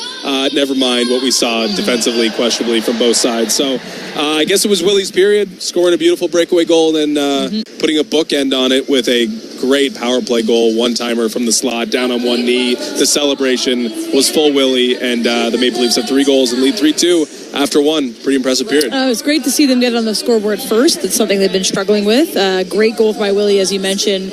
I thought the Riley bounce pass from basically behind the net when he started that rush, great seeing eye to get it up to Nyes, who was wide open, and then that 2-on-1. Beautiful goal by Willie. And that's kind of my point on like the questionable defense. Like There's both in that he one. started a 2-on-1 by rimming it around from boards the other end, from behind his own net. Like you shouldn't get 2-on-1 that I think there was a couple of mistakes out there, but it looked great. Maybe there was something in tape. You got to give him credit. That's true. So that was how the game started, 1-0 for the Maple Leafs, and then Sebastian Aho had a power play goal to make it 1-1. Then Jarvis got a goal. We talked about Jarvis on our show on Friday. Is he going to make the Olympics or not? Maybe he heard us because he decided to score tonight. But he got a goal there. But then the John Tavares, the 2-2 goal to tie this one up midway through the period, I thought was just a really good representation of that line working well together. It was a bit of a downhill rush towards the net, and Johnny and Bobby McMahon like stopped on the puck, and they didn't curl by the net. They didn't, head out of the zone. They stopped in the net, and they were able to capitalize on a couple like rebounds. And maybe the rebound control isn't the greatest with Bussy, but it was just really smart of them to stay by the net and dig it out and get it over from McMahon to John Tavares, and he's in the perfect spot. So I like that line. They're looking really good together, and that's kind of the way that I feel like they're going to score goals. Yeah, I thought Bobby McMahon's stick handled himself out of a scoring chance when we were watching it, but then, he put a pass off his backhand onto the stick of Tavares, who had an easier finish than he would have had if he had stayed in position in front of the net. So maybe he didn't realize how good his chance was, but the read with Tavares was pretty good as well, and definitely worked out. McMahon's a hot topic tonight. Twice in as many nights, let alone games, I don't know if he only got a roughing call, but the gloves flung off again at the end of the period for Bobby McMahon. Legault. He's a fighter now. A depth defenseman, Charles Alexis Legault of the Carolina Hurricanes, just kind of drilled Nick Robertson from behind-ish as the period was winding down. McMahon steams in just as he did against Nikita Zadorov last night, and he was about to be in a fight, but it kind of got broken up by a mob of guys, and Legault was throwing punches and may have cut himself on the skate. Yeah, I tried to watch that replay. I think he's cut himself when Robertson gets hit and kind of falls down. On the ice, McMahon flies in. He's kind of like... He's in the vicinity of Robertson's skate blade coming up, and that's where it cuts him. I thought Legault threw a punch downwards at McMahon and may have punched the skate. But I maybe could be wrong. we can rewatch the tape. We can grind the tape, but I thought he was kind of like maybe off balance a little bit, and then Robertson's foot comes up and gets. Anyway, I hope he's all right. That sucks. That may have what stopped the fight because he was bleeding Legault was definitely cut pretty bad in the midst of the skirmish at the end of the period. But like as you mentioned, Bobby McMahon, like he's involved in a couple goals. Well, he's involved in the one I just mentioned with the John Tavares goal, but immediately jumping up for your teammate, which it wasn't like the biggest deal that Robertson kind of got. I think he was expecting. It was a little cheap. It was a little cheap. But there wasn't a penalty for it. No, it was like it wasn't the worst thing in the world. I think he was also not expecting he went down kind of easy. Like whatever, you can argue both sides, but to come in right away and try to defend your teammate, especially after I think it was Anthony Stolarz earlier this month, or I guess last month, saying like we need to kind of stick up for each other and to do it. Like I was impressed. I think Bobby McMahon is definitely trying to make a name for himself, and I like the physicality because who else is a big physical forward that is threatening, that's going to punch you or finish their check? Like, Bobby's way up there for me. Certainly. They don't have like a laundry list of guys who will do it, but in the top 6, I know Matthew Nyes have defended himself before, but Bobby McMahon's probably going to have to wear a little bit of that, and it's not like the prettiest thing, and I don't think it's the most comfortable for him, but he'll do it, and that's half the battle. Well, why don't we take a quick break? We'll come back. We'll talk a little bit more about that first period, and Leafs are leading 3-2. It's nice to say that. It's nice to say they're leading us. Scored first and erased a first period deficit. They're checking off all the boxes. Those are keys to victory, if I say so myself. We'll take a quick break. You're listening to Molson Leafs Hockey on Sportsnet 590, The Fan, and the Maple Leafs Radio Network. With City TV Plus, you can stream more of the shows you love from television's biggest brands. We're going the distance on entertainment. FX, HGTV, Bravo, Food Network, Discovery, ID, and more. It's all killer, no filler. There's a whole lot more drama, more true crime, more lifestyle, more reality. Can I have the crazy pill that y'all took? There's more to stream and more to love. Oh my God, I love it. Get more entertainment with City TV Plus. Start your free trial today at citytvplus.ca. Wherever Canadians raise a glass, you'll find Molson. There's a good reason for that. When you've been in Canada for over 230 years, you get around in the cups and fridges of Canadians, generation after generation. Molson has a beer for everyone. So raise a glass or cup or whatever you pour your Molson in, because it doesn't matter what it's in. It matters where it's from. Canadian, export, ultra, excel, Molson. Everyone in. Must be legal drinking age. Welcome back to time for our speed round. Players, you scroll 4 hours per day. Is that enough? Maybe. Wow, yes. Jen's bored. With just 1 hour back, what could you gain? A hobby, human connection, time to create. What device checks those boxes? A real camera, the Canon R50V. Bonus round. The world's most complete creator camera is the R50V. The V stands for? Video, vlogging, vision. Canon makes cameras. The R50V's for creators. Visit canon.ca/create. The fall get-together is here at Canadian Blood Services, which means it's the perfect time to grab your crew, hit up a donor center, and experience what you get when you give together. It's not just about donating blood and plasma. It's about showing up and feeling like we actually did something. Jesse, you're up. Awesome. Be right there. Book an appointment today at blood.ca and experience what you get when you give. Canadian Blood Services. Who's saving who? Hockey. It's taken over our basements, our driveways, and our backyards. And at Rona, we wouldn't change a thing. That's why we make sure your home can take any hits hockey throws its way. So hockey can keep taking over your laundry rooms, your living rooms, your garages, your kitchens. Make sure your home is ready for hockey season with Rona. Build it right, build it Rona. With a Subaru, a vehicle that's built to last comes standard. Heated front seats? Standard. High ground clearance? Standard. EyeSight driver assist to help spot the scooter delivery guy texting, merging, and eating all at once? Standard. Parallel parking perfectly while someone watches? Uncommon. But in a Subaru? Standard-ish. Subaru. Uncommon comes standard.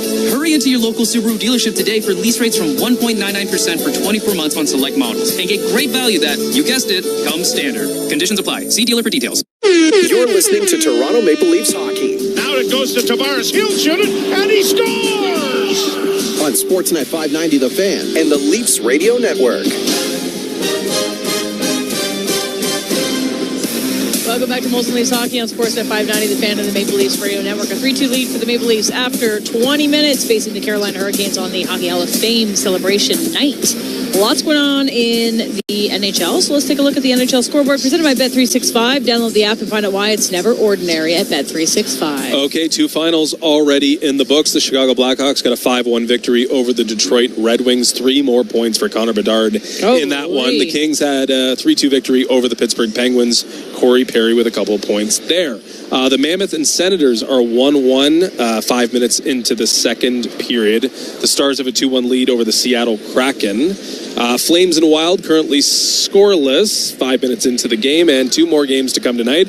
A good one in Vancouver. Colorado and the Canucks will meet, and then the Jets will meet the high-flying Ducks. 10-3-1 are the Ducks. See if they can extend that record. Mark Scheifele and Leo Carlsson near the top of the points scoring race. We'll start on that one. Near the top of the points scoring race is also William Nylander. Get 2 goals in the first period. I don't know which one I liked better. I think probably the 1T and the power play, like got down on one knee, did the hard celly. Like that was, you don't really see a lot of Willie one-timer from the point. Like it was a Matthews-esque area. It was. Answer the one we saw from Sebastian Aho. It seems like the Leafs should be able to produce more moments like that, given the amount of talent on their power play, as we discussed ad nauseum. The only real negative from that period, other than a little shoddy defensively at points, Oliver Ekman-Larsson left the bench. Shot block earlier in the period. See if he comes back out. We can't lose another defenseman. Yep, already down Chris Tanev. Already using Philippe Myers. Who's next in line? Spots. Dakota Mermis, I think. Oh, Mermsy. We've seen some Mermis. Yeah, we have seen some. We'll see more Mermis. Well, maybe we all just need a little breather and might be back for the second period. Yeah, I thought it was a great period for the Leafs. It was definitely a palate cleanser after last night's loss to the Boston Bruins. 40 minutes to go, and I think that they can continue to pour some goals in on Bussy. Yeah, I don't know if we called it, but Brandon Bussy's not exactly giving the Carolina Hurricanes top-tier goaltending, I guess, through a period. But I think the Leafs are going to have to score a little bit more to win this game. This is going to be a high-scoring one. Leafs got to stay in front. They're going to have to keep filling the net on Bussy. All right, it's 3-2 after 20 minutes. Jim Ralph and Joe Bone will have the call of the second period next. You're listening to Molson Leafs Hockey on Sportsnet 590 The Fan and the Maple Leafs Radio Network. The chase for the MLS Cup is on Sirius XM FC. Messi with a left-footed shot, it's a brace. Hear every postseason goal. Thomas Muller!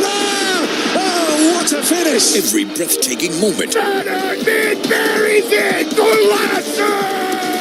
Until a champion is crowned. Cue the celebrations! Follow the road to MLS Cup on Sirius XM FC 157 and streaming on the Sirius XM app. Experience the pinnacle of club soccer in the UEFA Champions League on Sirius XM FC. This is the place where legends are born. Merseyside magic from Mo Salah. Dynasties are built. Real Madrid do what they do best. And history is made. It is a night to remember for Paris Saint-Germain. Hear the top Champions League matches all season long on Sirius XM FC 157 and the Sirius XM app. The best player analysts and insiders live on NHL Network Radio. But the other thing that Connor McDavid has earned is he's earned a voice in what happens with the team. Where are you guys headed? What are you guys doing? I need to know, because he made it very clear in his comments, I want a chance to win and win again. That doesn't mean he gets final say. They need to listen to Connor McDavid. They need to express their views to Connor McDavid. Get the latest opinion and analysis you need on the home of hockey, NHL Network Radio, Sirius XM 91, and the Sirius XM app. Nothing puts you closer to the action than Sirius XM NHL Network Radio. St. Louis Blues General Manager Doug Armstrong, Alex Steen, speak to where that's at, the succession plan, and he is going to be the manager after this season. You have to know when your expiration date is with a group, and I think it was time to be honest with myself that the organization itself needed to change, and we're excited to have Alex ready to take over. Sirius XM NHL Network Radio, Sirius XM 91. Join me, Gord Stellick, and Scott Laughlin as we recap the night that was on NHL Morning Skate, weekday mornings at 7 a.m. Eastern on NHL Network Radio, Sirius XM 91. In the Leafs Radio Network. Leafs carry a 3-2 lead into the second period of play, being outshot 12-10, but it was like 12-2 at one point. And the Leafs rallied with a couple of goals to restore the lead that they had engineered. And Willie Nylander has had a big-time hand in this with a couple of goals, one on the power play, goals number 7 and 8, and points number 22 and 23. Nylander has been outstandanding. Matthews has struggled. Yeah, And the one thing you like about Matthews, so coming into the game, the plus-minus is great. Plus 10. Yeah, but you need a little more plus than the plus. Yes, you'd like. So, Legault, who cut his hand in that scrap, as we get an icing call here to start the period. Yeah, 4-on-4 to start. incidental minors at the end of the opening period. Leafs will travel to Boston on Tuesday night. We'll have that action for you right here on Sportsnet 590 The Fan. Aho moving some players around 4-on-4. He wants Sean Walker to be in the slot area to draw the puck back to.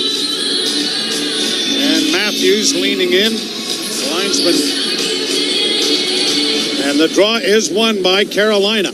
Walker plays it down into the corner for Aho. He loses it there to Nylander, who's back at the net. Nylander waiting for things to clear, gets it off in the wing to Matthews. Matthews stick handles through center, drops it back for Willie. Willie had it spun away, then Matthews tried to steal it back, but Nylander, I think, grabbed on to the Carolina player and is going to get a holding call here. I mean, this is tough because the player sort of stepped up into Nylander and spun him around. They're going to call it hooking. Well, I mean, it was a good defensive play, but I don't know if, it's a tight turn by Aho after he strips Nylander to the puck. All right. 4-on-3 for a minute 29, so a huge advantage here for Carolina. Carolina scored on their first power play opportunity. Sebastian Aho, who scored it, is out to take the draw again. Matthews won it, but then it's knocked back to the blue line and controlled there by Ehlers. A shot from the point on the far side deflects wide of the Leaf goal. In along the boards, it's going to go around to Aho on the far half wall. He looks back to the point to Nikolai Ehlers. Ehlers with a shot coming, and that deflected just wide. Fanning on it initially there was McCabe, but he got it ahead to Matthews, who gets it out and down the ice.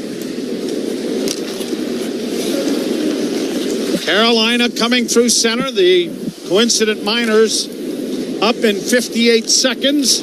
Walker gains the zone to Aho into the slot area, and a weak shot. His glove knocked to the open wing, and it is going to be shot down the ice by Brandon Carlo. Boy, the Leafs chopped that up pretty good in front of their own net, didn't they? Boy, it was hack, whack, and slash. You're right. Carolina to center. Aho gets it in on the right side. Looking back to the slot area. Ehlers dishes it off, gets it back again. Ehlers works to the right wing side. Aho over here on the near boards for Jarvis. Back to Ehlers. A shot blocked. And the Leafs push it to the line, but don't get it out. There was a rush, and then a shot is swallowed up by goaltender Hildeby, who bails his defenseman out there. Well, I think Jake McCabe thought about maybe there was a chance for an odd man or for a short-handed rush. I don't know whether he was thinking of taking off with it and lost it or trying to put it up to Austin Matthews, but changed his mind in mid-pass, which is never a good thing. The old saying, when in doubt, don't think. You hurt the team, I think was Harry Neal's line. Face off to the right. 14 seconds in the coincident minors. Roy leaning in, but loses the face-off to Hall. Back to the point it comes to Miller. Miller to the far side, back to Miller. A wrist shot, juggled, swallowed up again by Hildeby. Good play there. Going down to 4 seconds on the 4-on-3. Still 35 seconds left in the penalty to Willie Nylander. So a huge face-off coming up here. Blake staying out there along with Logan Stankoven. Yeah, Austin Matthews coming out to take the draw for the Leafs. Taylor Hall out there as well. And the puck is dropped, but the Carolina Hurricanes win the face-off. Miller back at the point. Off onto the left wing side of centering. Pass alone off the goal post. It's wrong. And the Leafs are able to poke it out at center ice as McMahon back onto the ice for Toronto. The Leafs dodge a huge bullet there. It's played back into the Toronto zone, then forced up on the left wing and backhanded deep into Carolina territory. 10 seconds left in the power play, and that left goal post is a star right now. Here are the Hurricanes back in over the line. Penalty knocked away and pushed out at center ice, and out of the box is Nylander. Nylander trying to play him just into the goal crease area there, but out of the reach of Dakota Joshua, who is flattened back of the net by the Carolina defender. Brought back the other way by Taylor Hall. Hall gets in over the line, but mishandled the puck. And now Riley will play it ahead, and the Leafs get Yarncrook in over the line, only to lose it. A lead pass, breakaway chance, Carrier in on goal, off the goal post. Rebound goes in front of the net, and it's still free, bouncing around. 2 goal posts in behind Dennis Hildeby. Talk about covering the angle perfectly, or really good luck. Around back on the far side. I mean, the Leafs have got to, stop it. A number of odd man rushes. Yarncroc can't get it deep. 2 seconds later, it's a pass and a breakaway from the red line in. McMahon trying to get it down into Carolina territory, could not. Back behind the net, Hildeby plays it back along the boards for Oliver Ekman-Larsson. Again, the Leafs fail to clear. Nikishin getting it to the side of the goal. Oliver Ekman-Larsson pumps it around the wall, and it comes to center ice. Almost too many men on the ice there for Carolina, but that's cleared in again by Alexander Nikishin, and now the Leafs are able to punch it out into the center ice area. Shot in on a delayed offside. Hildeby leaving it back in the net.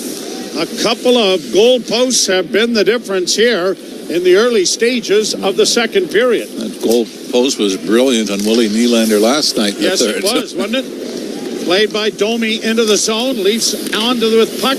Blade plays it into the corner. Domi's centering attempt goes high to the near wall. Kept alive there by McCabe. Domi coming out in front, couldn't deliver a backhand. And the Carolina Hurricanes get it out, but a pretty good hit there by Blay, who runs his man to the boards. Lead pass, Domi in over the line, left wing side, driving the net, centers! Still free in front of the net. Domi getting it back, and a wrist shot launched off the stick of Matthew Nyes, ramps up into the screen, and out of play it goes. And hindsight being 2020, you'd like to see Max Domi fire that. As he tried to slip it back, Matthew Nyes, for the opportunity, Nyes eventually does get it away, but off its stick and out of play. Hildeby is hearing the bells of St. Mary's go off behind him, which is never a bad thing, as long as it doesn't carry him into the net. Puck back to the point in the offensive zone. A shot is gloved by Busey, who's had his moments of losing his balance, cartwheeling, and giving up 3 goals in the first period. They have liked him. As we said, he was signed by the Florida Panthers, then picked up on waivers by Carolina, who had signed Caden Primo as an unrestricted free agent in July, lost him to the Leafs. And talking to some management from Carolina, they said their big concern is how they've had to deal with injuries over the last couple of years with their goaltenders, Freddie Anderson included. Long shoot in, goes wide of the goal. It came out the other side, and just getting there was Jake McCabe, as Hildeby was a little late getting across. Puck is into the far corner, poked up at the line, but not out as Nylander couldn't reach it. Back to the point now for Miller. To the right wing side, intercepted, and Nylander is out. Nylander to center ice. Mishandles the puck, and it's turned over. And a partial breakaway. Here's a chance for Svechnikov. Stopped by Hildeby. Huge save. And now Matthews is going the other way, but he had it knocked off his stick. Matthews takes his man into the corner. Here we go again. Oh, God. But you know what? They're not glaring errors, Mr. Ralph. No. You hardly notice them. They're just, like breakaways that happen. So somebody's going to make a 3-pointer at the buzzer, right? Yeah. Long pass goes astray and an icing coming here against the Maple Leafs. By the way, Brandon Busey, left-handed goaltender. We talked about how that's become somewhat extinct. Right, over the years, you have the 2 in Washington, Charlie Lindgren and Logan Thompson. You are partial to the phenomenon. I've never felt a kinship to other lefties, no. Why not? Nobody ever talked to me. Well, by the way, watched the third period of San Jose and Florida last night, and the kid Askarov, another lefty, was outstanding for the Sharks. Puck to the side of the Leaf goal, broken up there, pushed out at center ice by Roy, and he does well to just get it to center. Left wing feed for Nikolai Ehlers is turned over. Here's Roy for the Maple Leafs, sending it down into Carolina territory. Scooped along the boards by Busey, and out come the Hurricanes at center ice. Little move on the right wing side. Blake gets it off on the left wing, and fanning badly on that was Ehlers. Leafs will try to play it in over the line for Bobby McMahon. McMahon one-hands it down into the corner, but is ridden off the disc. It comes free for Roy. Roy back of the net for Robertson. He does a couple of moves there that looked like he was going to end up on Bay Street. Now the puck comes back to the blue line and is poked out, and here's another race. Partial breakaway going in, a goal! Another goal post, or did the blocking glove, I think, of Hildeby got there? I think it was a post, and the Leafs are going to pick up another penalty on this after a giveaway. This time Nick Robertson tries, and it's again, how often, Joe, the Leafs have taken the puck back towards their own net. They've done it in their own end, and now they do it in the Carolina zone instead of keeping the puck deep. Nick Robertson tries to take it back out. And is it Jake McCabe, I believe, that is going off? Yeah, for interference. Third power play opportunity coming up here for the Carolina Hurricanes, who are trailing the Maple Leafs 3-2. You're listening to Molson Leaf Hockey on Sportsnet 590 The Fan and the Maple Leafs Radio Network. Okay, category is ways Desjardins Insurance goes the extra mile to make insurance easy. First question, what are some of the things you can easily do online or in the app? Oh, view your policy. Add a new driver. Oh, update your address when you move. Easy. You guys are good. Get insurance that's really big on care. Desjardins Insurance. Here for your home, auto, life, and business needs. Certain conditions apply. With most Subaru models, all-wheel drive comes standard. Heated front seats, high ground clearance, Apple CarPlay, standard. Eyesight driver assist to help when you're distracted by fall foliage, standard. Guy announcing the radio ad now wanting a Subaru? Yeah, standard. Subaru. Uncommon comes standard. Hurry into your local Subaru dealership today for lease rates from 1.99% for 24 months on select models. And get great value that, you guessed it, comes standard. Conditions apply. See dealer for details. Hey, seriously, can I get one?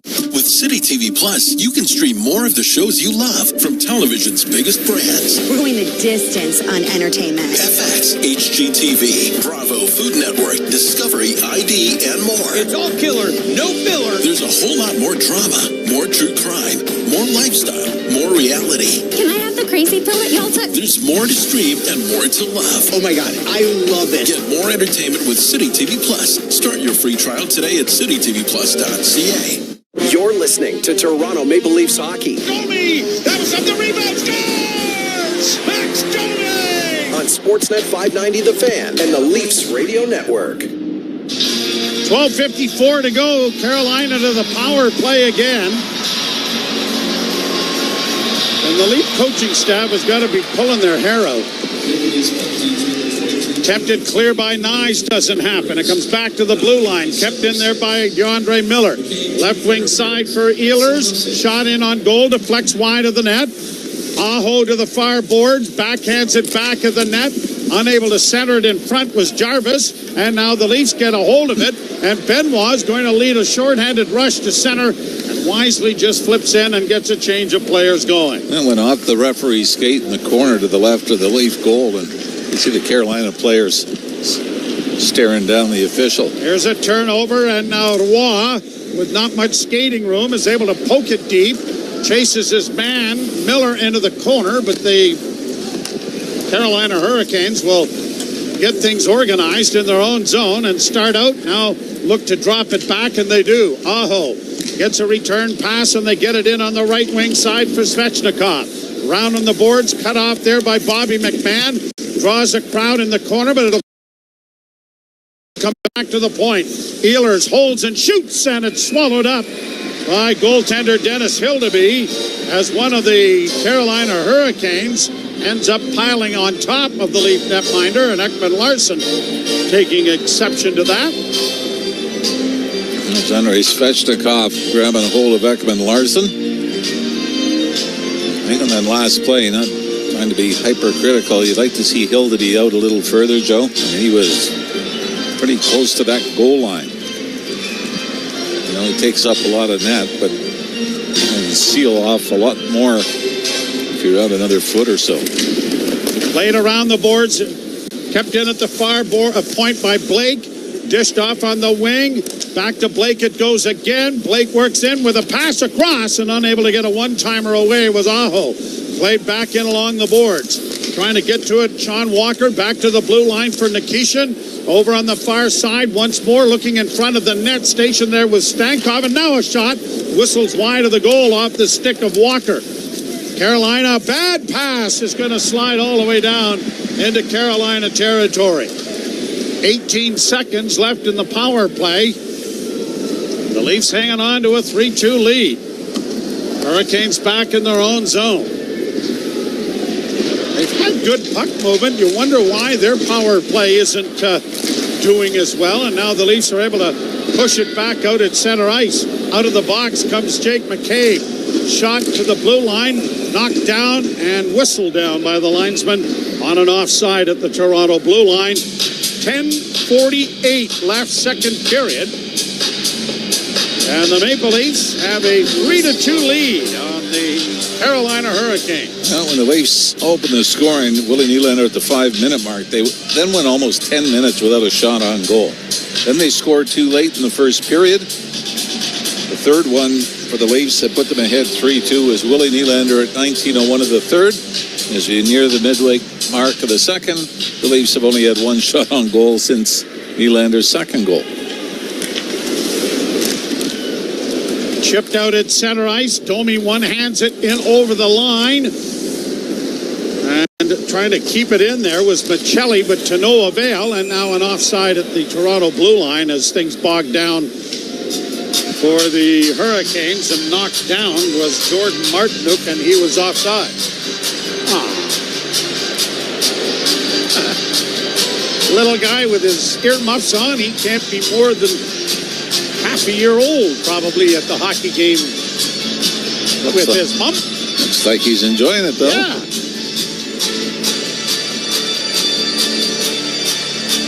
Face off outside the blue line.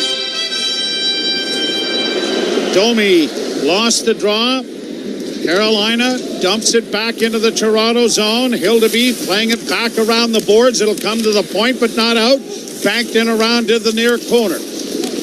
Trying to center now with the puck is Martinook. It goes to the far side.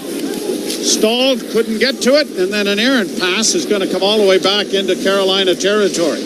Busey, the goaltender, to the near wall. And it's played out at center again. And Martinook will flip it high and get it into the Toronto end and peel to the bench. Brandon Carlos circles the Leaf goal. A bank pass ahead, trying to find Matthias Michelli, but it ends up going in the Toronto bench. We are halfway through this evening's proceedings. 9:52 to play. The Leafs 3, Carolina 2. You're listening to Molson Leaf Hockey on Sportsnet 590, The Fan, and the Maple Leafs Radio Network. You're driving. They're honking. You're driving. They're screaming. You're driving. Change your mood.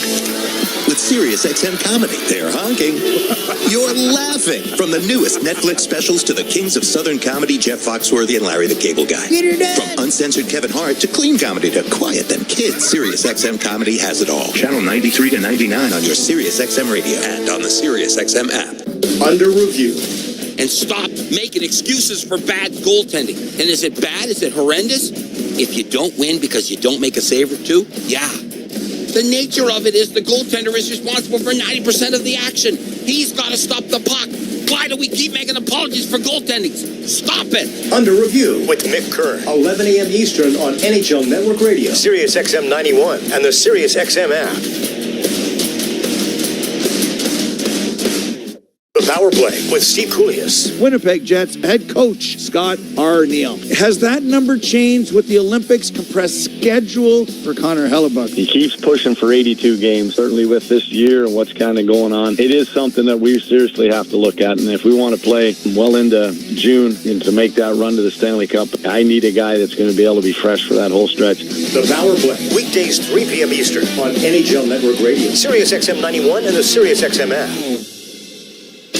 The biggest names in the game. Trying to get behind Ristolainen, walks in, put it between his legs, shoots it, scores! NHL play-by-play on Sirius XM. Leafs Radio Network. John Tavares playing his 1200th game, gets his 502nd goal of his career. And the Maple Leafs have a 3-2 lead over the Carolina Hurricanes.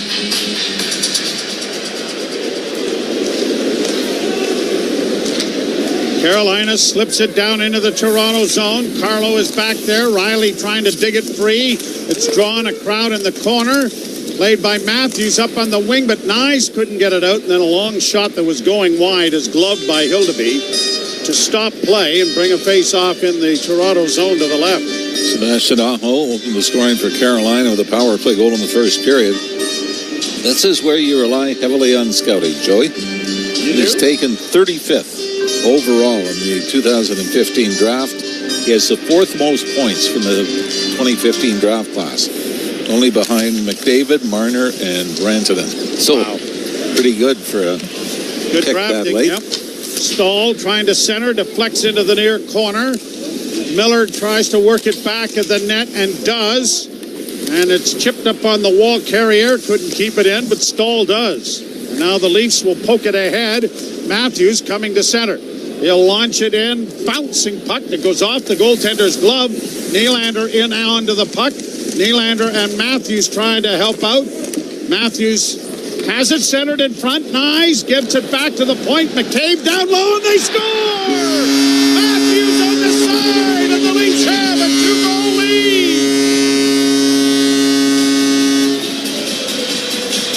Two incredible passes to set up Matthews for a basic empty netter.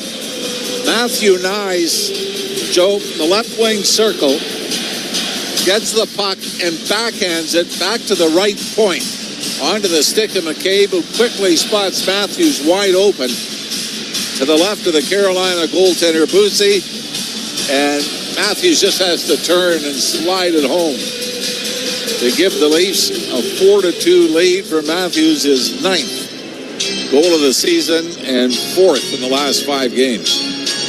9th goal of the season, but just his 13th point. He has 4 assists to go with the 9 goals. Maple Leafs goal. He's 9th of the season. And the Maple Leafs, who were doing their best impersonation of Muhammad Ali and the rope-a-dope, punch it free, and McCabe and Nyes set up Matthews, and the Leafs have a 4-2 lead. McCabe around back of the net, playing it ahead for McMahon, unable to get it out initially, but now McMahon pokes it to center. Tavares trying to get it the rest of the way, and he has, backhanding it down into Carolina territory. Nystrom plays it to the line.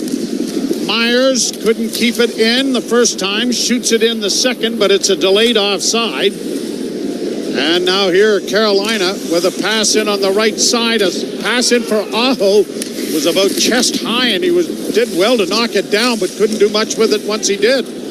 Back come the Leafs with a pass ahead. In over the line, Tavares trying to drive the net. No, and it went off the stick of Joshua and went wide. Played back down into the Carolina zone. A lead pass at center, intended there for Robinson, didn't work. Defenseman Mike Riley played it ahead, but couldn't get it in over the line, and the Leafs do. Right wing side, Michelli passing into the slot, and it's going to be covered up by the goaltender Busey on a scramble play into the blue paint. Boy, Michelli was able to get it to Sammy Blais going to the net on the far side. But there was a wall in front of the Carolina net. But, boy, Matthias Michelli does wow you with his passing, doesn't he? He's creative. Yeah, you'd like a little more consistency, but... Draw to the left in the Carolina zone. Leafs lead 4-2, 7:23 to play second period.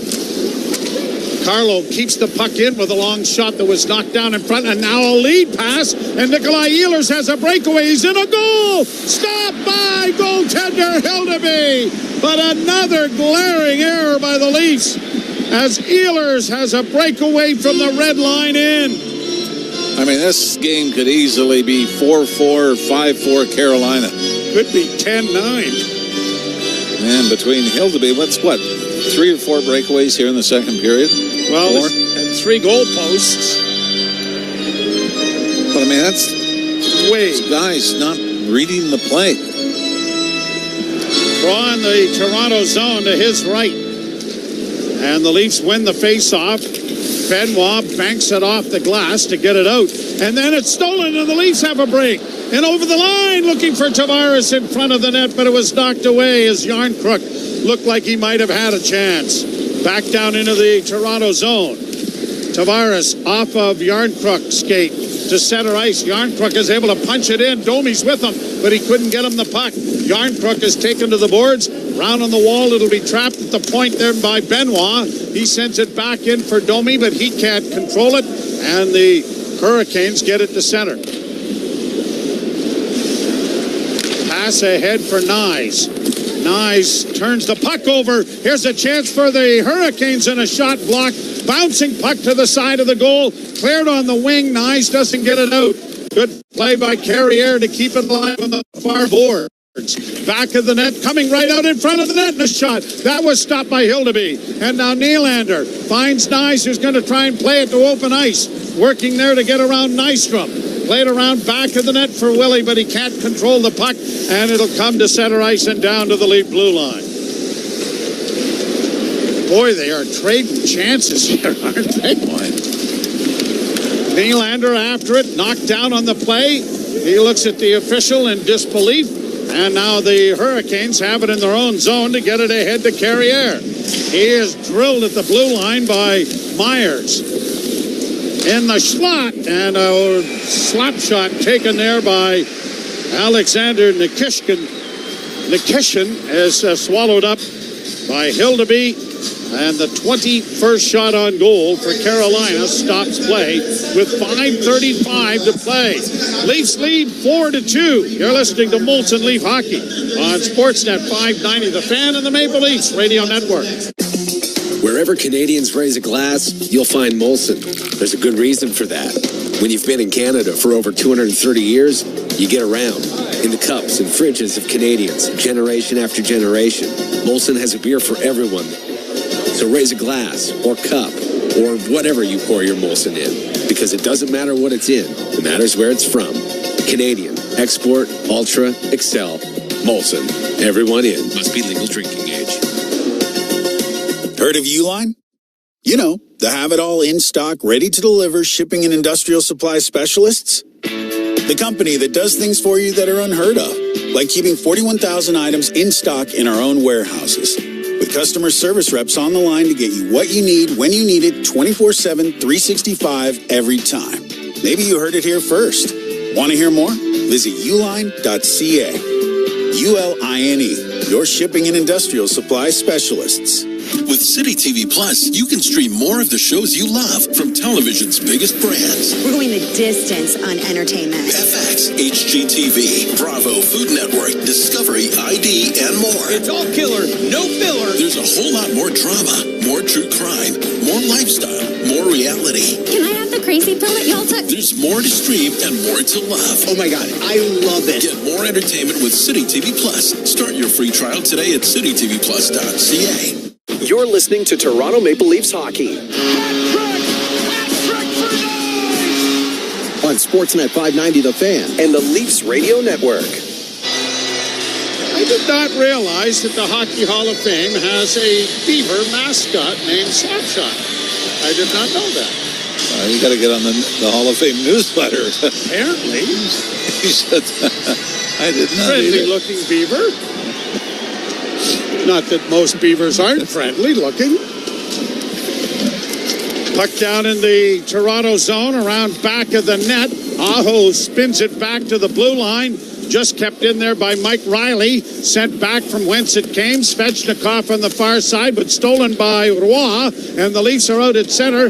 Backhanded into the zone by Joshua. Roy carries it around back of the net. Tried to send it back to Joshua, who is cutting to the goal, and it is intercepted, and Riley starts back for Carolina. He'll fire it around the boards into the far corner. Bouncing puck Michelli unable to dig it free. Here the Hurricanes centering, and a quick shot went well wide of the net. Leafs slow to get to the loose puck. Nikishin got it back at the net. Centering pass alone in front of the goal, trying to get a shot away. It's blocked. The rebound trickles wide of the net. Big crowd in front of the net. The Leafs knocking down the shooter, but now a shot from the blue line deflects wide. Goaltender Hildeby didn't know where it gone, but it is kept in at the blue line by Nikishin, and now by a long shot is gloved by Hildeby. 23 shots on goal for Carolina, a dozen for the Maple Leafs, but it's Toronto leading 4-2, which makes you wonder, what could they do with more shots on goal? I mean, even against Boston, right? And the comeback win against Pittsburgh, they were outshot 17-3 in the second period. And here, I mean, a lot from the outside, but also 4 breakaways that produced 3 goal posts here in the second period. Shot. Karam's off the goal post there. Is that another one? It was kind of going behind. It wasn't the outside of the post. The outside of the post. Now Hildeby unable to cover it up. Well, no, I lied. The official thought he had it underneath his blocking glove and blew the play dead. Almost think the way things have gone, and the Leafs still 2 shots on goal here in the second period. Austin Matthews scored on one of them. But it's just the defensive breakdowns that have been baffling how frequent they've been. Another clearing attempt, blocked. Miller then loses it, racing after it. Bobby McMahon into the near corner, carries around back of the net, works it to the far boards and cycles it back behind the goal, but Robertson couldn't get to it. Now Riley trying to keep it in, has it go out. I thought he was outside the line when he shot that in, but to no avail. But the Leafs get it again. Here's Tavares back to the point. In along the boards, it comes in front of the net. Tavares couldn't get a shot, kept in, and a whistling shot taken by Myers went 10 feet wide of the net. Robertson unable to come out of the corner with it, but the Leafs do. Now to Tavares, wrist shot coming, and it's gloved by Brendan Busey, and he will stop play with a face-off coming in the Carolina zone. Just the 13th shot on goal for the Maple Leafs. And the first since Austin Matthews extended the Leaf lead to 4-2. 3:26 left to play in the second period, being brought to you by Desjardins Insurance. Get insurance that's really big on care. Flipped high to center ice, juggled there by Oliver Ekman-Larsson, brought in over the line by Carrier. That was a close play to being offside as well. The puck comes back to the point. Long shot and traffic scores! They may look at this. I thought that was very close, but a long wrister from the right point is going to beat goaltender Hildeby off the stick of Sean Walker.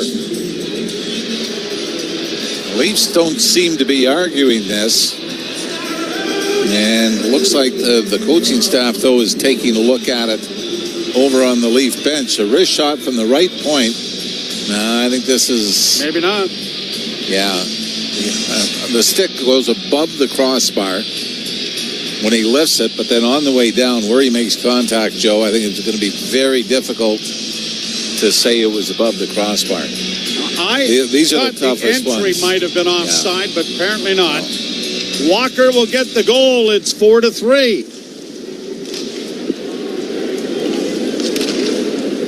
And the Leafs have been on their heels despite the fact that they had the lead since the last minute of the first period. High stick making contact on a clearing attempt is whistled down. And now we've got Nikishin in a shoving match here with Nyes. Doesn't appear to be heating up any more than that. Nyes maybe with a bit of a late hit after the signal had gone that it was going to be a high stick. So the faceoff will be in the center ice area with 2:51 to play here in the period. Walker's 4th goal of the season narrows the margin to 4-3. And the Leafs cannot get into a game where they give up less than 3. No, it has been incredible.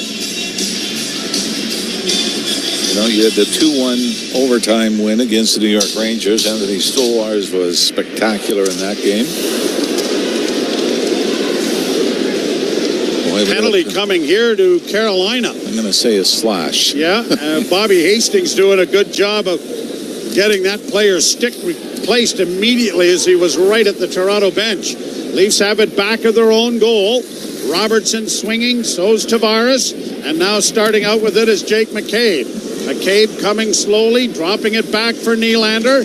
Nylander with a pass up ahead for Bobby McMahon. Drop for Matthews. Back to McMahon with speed in on the left wing. Gains the zone, but gives the puck away. And it'll be touched here by Carolina and brought back. Carrier and Nikishin getting the assists on the goal that has carved into the lead. Number 53, 2-minute minor slashing. There we go. How's that for using our savvy experience in this game to guess what the penalty was? You have savvy experience? Uh-huh. Now I'll Google savvy.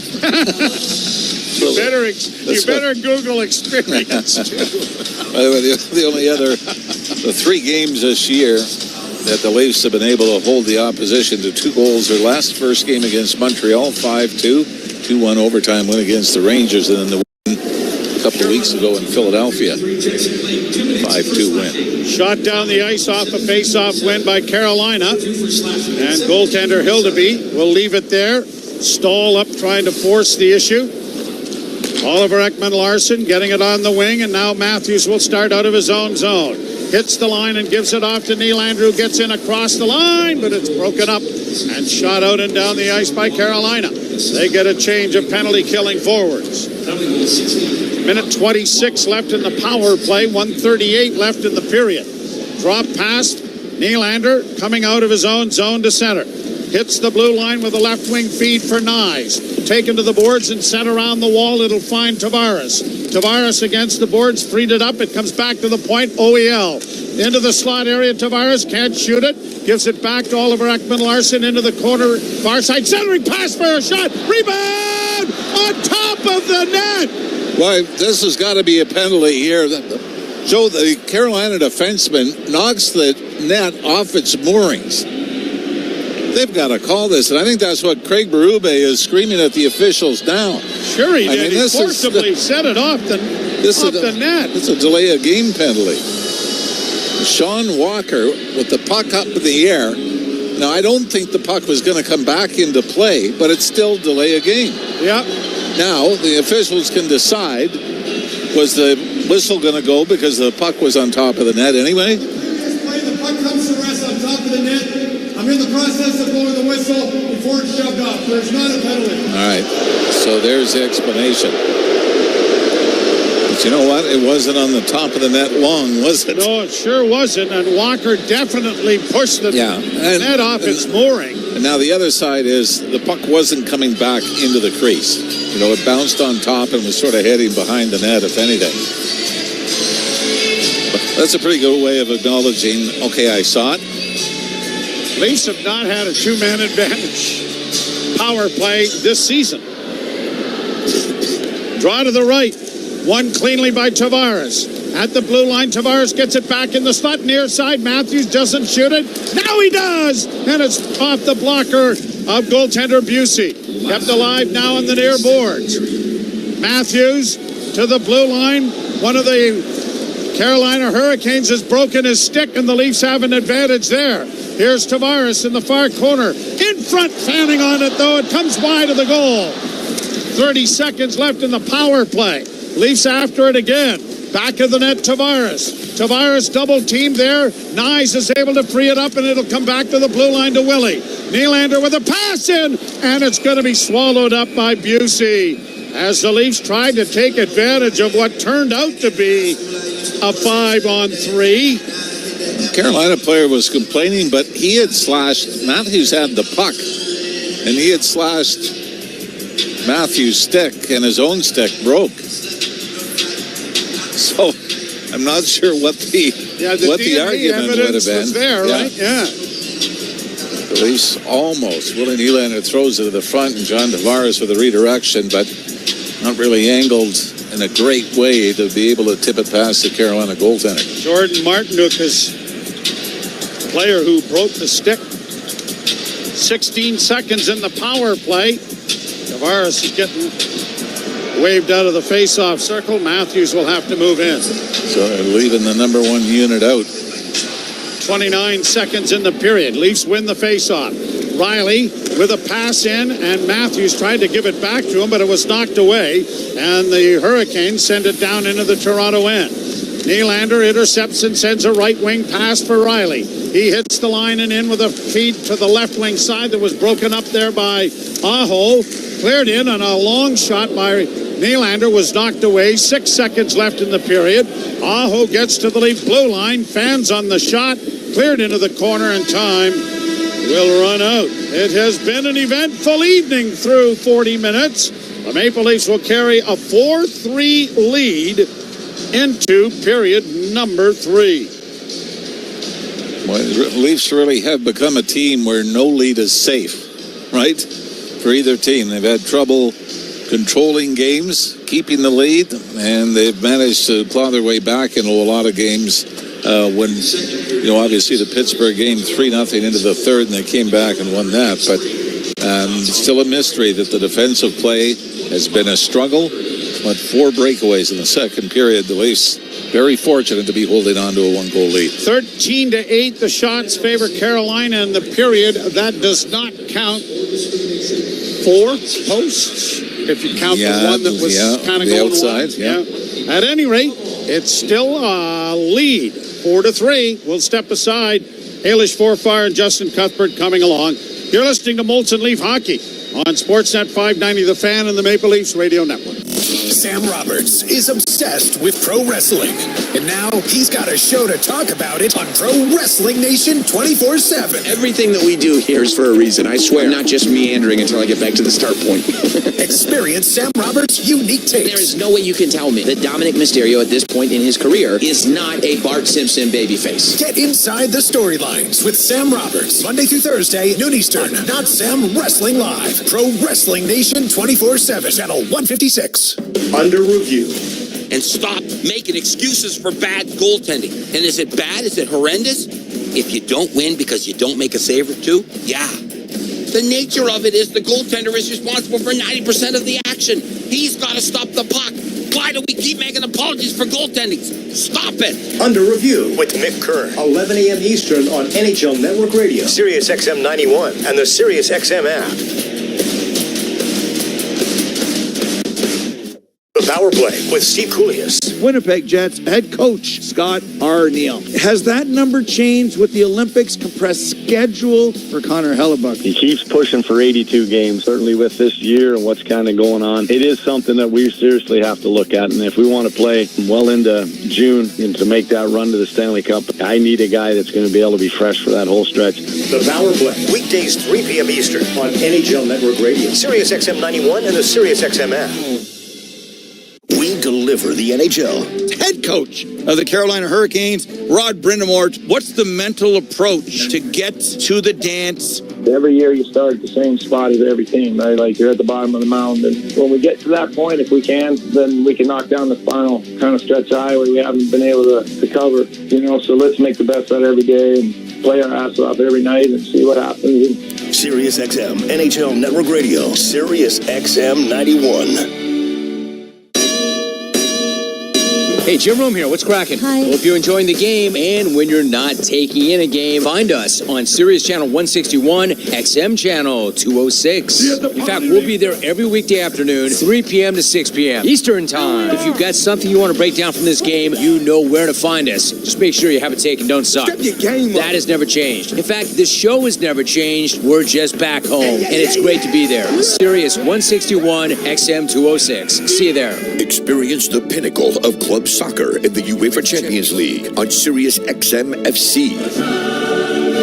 This is the place where legends are born. Merseyside magic from Mo Salah. Dynasties are built. Real Madrid do what they do best. And history is made. It is a night to remember for Paris Saint-Germain. Hear the top Champions League matches all season long on Sirius XM FC 157 and the Sirius XM app. The best player analysts and insiders live on NHL Network Radio. But the other thing that Connor McDavid has earned is he's earned a voice in what happens with the team. Where are you guys headed? What are you guys doing? I need to know, because he made it very clear in his comments, I want a chance to win and win again. That doesn't mean he gets final say. They need to listen to Connor McDavid. They need to express their views to Connor McDavid. Get the latest opinion and analysis you need on the home of hockey, NHL Network Radio, Sirius XM 91, and the Sirius XM app. The biggest names in the game. Trying to get behind Ristolainen. Walks in. Put it between his legs. Shoots it. Score! NHL play-by-play on Sirius XM and the Leafs Radio Network. Matthews has it centered in front. Nice. Gives it back to the point. McCabe down low, and they score! Matthews on the side, and the Leafs have a 2-goal lead.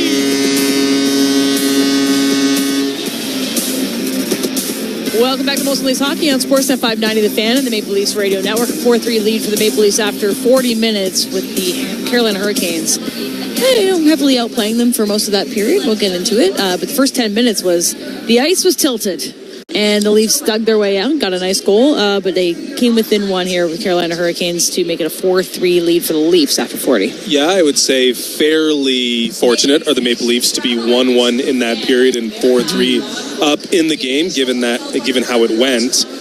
Yeah, you mentioned it. Thoroughly outclassed, I thought, in the first 10 minutes at the very least. The numbers bear that out. Scoring chances were 9-1 in favor of Carolina. Attempts 14-2 and shots 6-1 with 3 posts hit. So really, well, I mean, that bears out the scoring chances 9-1, shots being 6-1 with those 3 posts. So it seemed like Carolina was definitely going to break through. And then the Leafs got one offensive zone entry and a couple passes flipped around, and all of a sudden Austin Matthews is tucking home his 9th of the season pretty comfortably. So we talked a lot about the defense on both sides, and specifically with the Maple Leafs, but the Carolina Hurricanes are missing a bunch of dudes tonight. Yep. They're missing Jacob Slavin, who we talked about in the pregame a lot, and a couple other guys who'd be considered regulars, and I think that is showing itself with some of the zone coverage with Carolina. Yeah, that first 10 minutes, it was a lot of hell to be stopping a lot of breakaways. I think there was 3 breakaways. I mean, it had to be at least 2, so I'm going to say 3. Opportunities for the Hurricanes in that period. You round up. Yeah, I'm rounding up. It felt like it was heavily lopsided. But he stood tall on a lot of really hard opportunities that the Leafs kind of left them out to dry defensively. I don't know if it was giveaways, but there was like at least a few odd man rushes and breakaways that he was having to, keep the team in. And then you mentioned it. They get one offensive opportunity.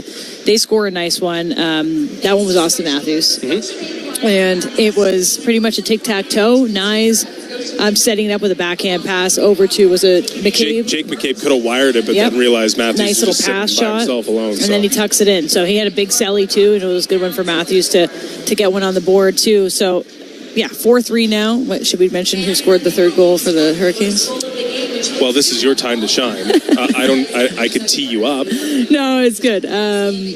Leave it to a Keswick native. Yeah, so to score in his home-ish town. Yeah, Sean Walker and I played for the York Simcoe Express together growing up, boys AAA. We were defense partners for a period of time, and he scored tonight at Scotiabank Arena, and I heard a little pop from some of his family in the corner. He's a Keswick guy. I'm a Sutton gal, and so shout out Georgina. So what? Those are 3 different hamlets or towns. They just Georgina encompasses. They blend together to form AAA boys hockey teams that are dominant. It's called the York Simcoe Express. So if you lived in York and Simcoe, you could be on my squad, and you unfortunately didn't make it. It's an exclusive. Yes, it's an exclusive little triumvirate of towns. Nonetheless, forming a very good. It's just good that I had a little soft spot that my old teammate scored at Scotiabank Arena, but that's enough. Okay, 4-3 Leafs. Let's keep it that way. That was very cool. No more Sean Walker. He also had a moment where he knocked the net off and he was getting booed. I was like, he might be at the heel here. Let's do both sides of the Sean Walker story. After it was 4-3 off the stick of Sean Walker, Keswick's own. There was a Maple Leafs power play. By the way, the Maple Leafs power play buzzing in this game. Like, they look legitimately very dangerous in this game, and they were late in the period. And Sean Walker, after the puck had flipped onto the top of the net, or was bouncing towards the top of the net, basically used a forearm shiver to knock the net loose. The referee did explain that he was in the process of blowing his whistle as the illegal action from your former defense partner was occurring, and therefore there was no penalty on your former defense partner, Sean Walker. So I think he was smart. Yeah, a little crafty play. That was a Keswick boy right there. Crafty play from a guy from I can't generalize the Keswick. No, you wish you could. The Keswick guys, I'll let you do that. But a crafty play by that's a crafty Keswick kid. And he got away with it. And he did. And if he didn't get away with it, it would have been a boneheaded play. It would have been, but nonetheless. The power play, though, you mentioned it. It looks really great, that top line. I think it was different for me because Willie was the shooting threat. He was the one winding up looking for one tease. He was at the top of the key at one point, running the point. It feels like with more Willie Nylander involved in being, I don't know, scoring threat in all different positions, it's changed a little bit. Their puck move is way faster. They just look more dialed tonight. It's a great thing to see. We talked about it in our pregame show about having that, I don't know, urgency and the second power play unit and, who's better, who cares? I'm really enjoying the experience of watching the power play tonight, so let's hope they keep it that way. Yeah, Nylander on a hat trick, a pair of goals tonight. Maybe that's part of the reason. Yeah, he's hungry for that. But, maybe that's got to be the story of the season or one of the stories of the season. Nylander with 8 goals so far. Matthews scores his 9th. If these guys are just, going toe-to-toe in terms of scoring goals and trying to one-up each other in terms of, an own internal race, for the goal scoring ground. That would be great, right? So you see Matthews answer with his 9th after Willie had pulled even. Actually, John Tavares is 9 as well. So all 3 of those big guys are scoring goals, and that's not really been the problem, scoring goals. Yeah, the power play's been a bit of a problem, but scoring not as big of a problem for this Maple Leafs team. It's just keeping the puck out of their own net, and so far Carolina's making it pretty difficult with 25 shots through 2 periods. A little internal competition to get more power play time. I'm not mad about it. I think it would only elevate unless people get selfish, but I think this team's looking to find a spark on the power play. So, let's take a quick break, and we'll get back to you with the out-of-town scoreboard. We'll get you set for the third period. It's 4-3 Maple Leafs after 40 minutes. You're listening to Molson Leafs Hockey on Sportsnet 590 Fan and the Maple Leafs Radio Network. Okay. First question. When does Desjardins Insurance suggest you switch to winter tires? Below 7 degrees. Easy. Nice. Next, what's a smart way to save money on your home insurance? Switch to Desjardins Insurance and you could save up to $900 when you bundle home and auto. Easy. Get insurance that's really big on care. Desjardins Insurance. Here for your home, auto, life, and business needs. Certain conditions apply. Bet365 is paying out before the final buzzer. Check out Bet365's early payout for NHL hockey. When you bet on a team to win and they take a 3-goal lead, you get paid, no matter the final score. And with early payout, you could be on your way to a winning parlay. Early payout. Just another reason why it's never ordinary at Bet365. An official betting partner of the NHL. Must be 19 or older. Ontario only. Please play responsibly. If you or someone you know has concerns about gambling, visit connexontario.ca. T&Cs apply. Hockey. It's taken over our basements, our driveways, and our backyards. And at Rona, we wouldn't change a thing. That's why we make sure your home can take any hits hockey throws its way. So hockey can keep taking over your laundry rooms, your living rooms, your garages, your kitchens. Make sure your home is ready for hockey season with Rona.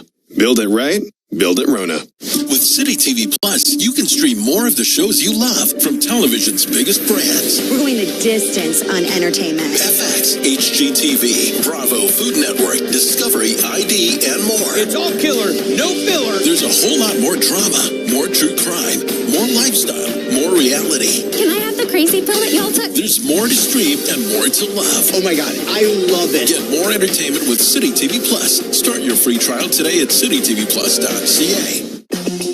Wherever Canadians raise a glass, you'll find Molson. There's a good reason for that. When you've been in Canada for over 230 years, you get around in the cups and fridges of Canadians, generation after generation. Molson has a beer for everyone. So raise a glass or cup or whatever you pour your Molson in, because it doesn't matter what it's in. It matters where it's from. Canadian, export, ultra, excel, Molson. Everyone in. Must be legal drinking age.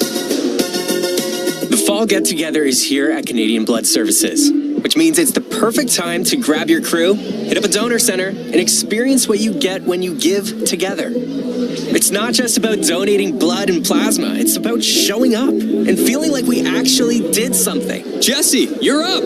Awesome. Be right there. Book an appointment today at blood.ca and experience what you get when you give. Canadian Blood Services. Who's saving who? You're listening to Toronto Maple Leafs hockey. The Claws in front, they score! On Sportsnet 590 The Fan and the Leafs Radio Network.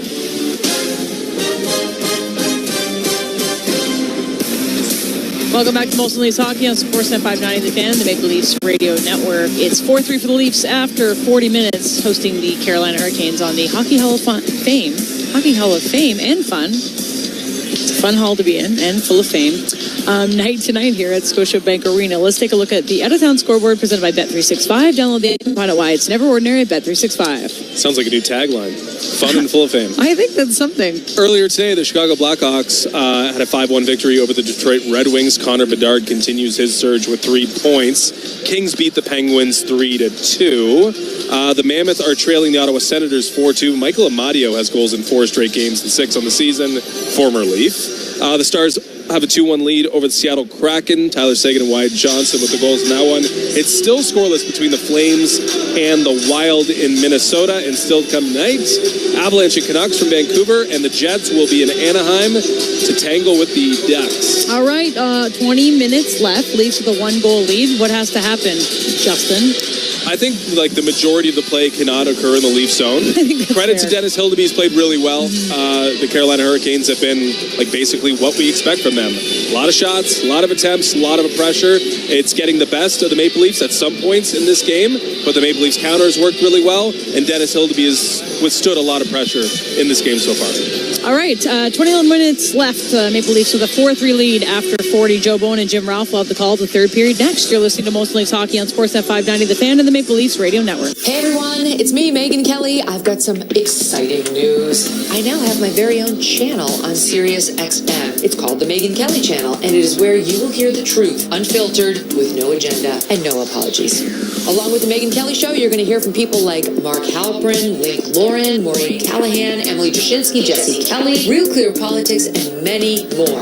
It's bold, no BS news, only on the Megan Kelly Channel, Sirius XM 111, and on the Sirius XM app. Experience the pinnacle of club soccer in the UEFA Champions League on Sirius XM FC. This is the place where legends are born. Merseyside magic from Mo Salah. Dynasties are built. Real Madrid do what they do best. And history is made. It is a night to remember for Paris Saint-Germain. Hear the top Champions League matches all season long on Sirius XM FC 157 and the Sirius XM app.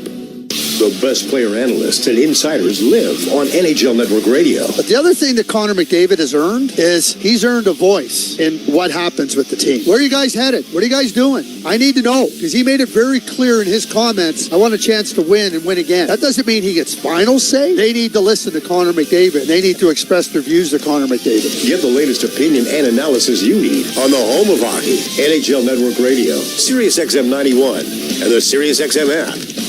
Nothing puts you closer to the action than Sirius XM NHL Network Radio. St. Louis Blues General Manager Doug Armstrong, Alex Steen, speak to where that's at, the succession plan, and he is going to be the manager after this season. You have to know when your expiration date is with the group, and thus I think it was time to be honest with myself that the organization itself needed to change, and we're excited to have Alex ready to take over. Sirius XM NHL Network Radio, Sirius XM 91. MLS, NWSL, the USL, and more covering the beautiful game here at home. American soccer lives on Sirius XM FC 157 Network.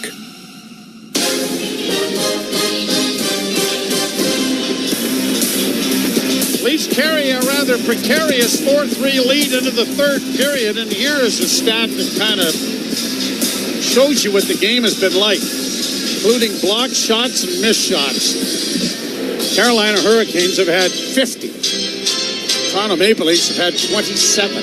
Shots on goal favor them 25-18, but territorially, they have certainly dominated this game, I would think. Yeah, the Leafs have been back on their heels. By the way, just the fourth time the Leafs have taken the lead into the third period this season. But they are a perfect 3-0. Joe, this is only the second time Carolina's trailed after the second. They're 0-1. Puck under, play underway. Puck down in the Toronto zone. Chipped along the boards but doesn't clear. Kept in by Walker. Pass on the wing. It comes in front of the net, and it's knocked to the far boards. And Roy will play it out at center, but unable to reach it there was Dakota Joshua. I have it on rather good authority as well that the play was offside entering the Leaf zone on the third last goal scored by the Carolina Hurricanes, their third. So I told you it was offside. Well, I got a high-sticking guy in the building, I'm not going to name him, who told me they looked at that as well. Really? No. I don't have a guy. You don't have a guy. We don't have guys. No, we don't have guys. I have a guy. Face off to the right. Matthews was pitchforked to the ice. Leafs are able to keep the puck in. Nyes with a pass in. No, Matthews tried to redirect that around Busey, and it was just knocked wide of the net. Leafs have to wait for teammates to get onside. They'll regroup it back, and now Nyes brings it in over the line, looking for Nylander that didn't connect. And now the Hurricanes get it out at center. Seth Jarvis working in on the right side, and a shot was high and wide of the goal. Far side, Matthews unable to reach it. Riley will trap it as it comes around to the left wing, and his efforts to get it ahead to Bobby McMahon breaking failed as it was shot right back down into the Toronto zone.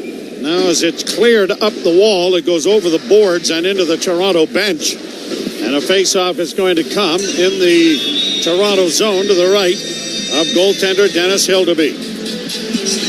Well, maybe when you consider the injury to Chris Tander from a Leaf standpoint, Jacob Slavin not in the lineup, nor is Shane Goss to spare or Jalen Chatfield for the Carolina Hurricanes.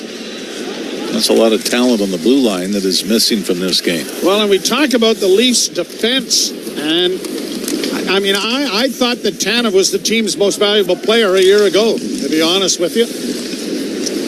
And he does make a big difference. Blocking shots, handling things, settling things down in the defensive zone. There's a giveaway by Benoit. Kept alive now with a long shot by Svechnikov, steered wide of the net. Into the far boards now, played around back of the net, Nikishin, and it's picked off by the Maple Leafs, and now Jake McCabe skates to center. Shields it as he gains the line and gets down the left wing boards, but had it knocked away.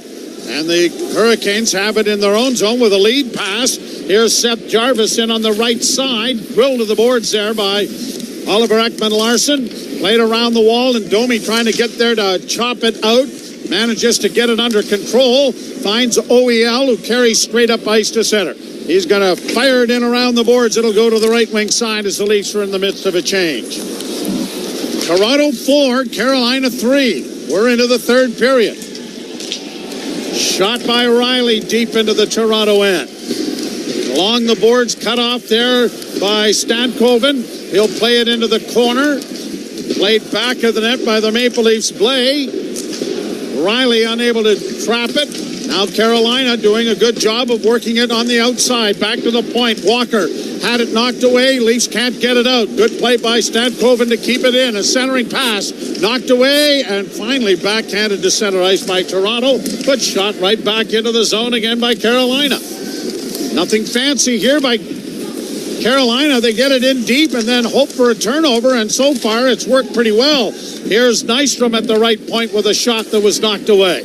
Leafs get it to the line, don't get it out again. Played around back of the net.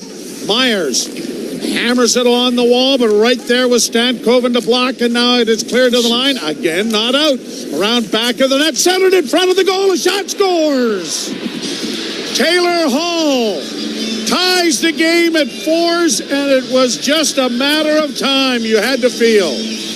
How many times did the Leafs touch the puck in their own zone without getting it out?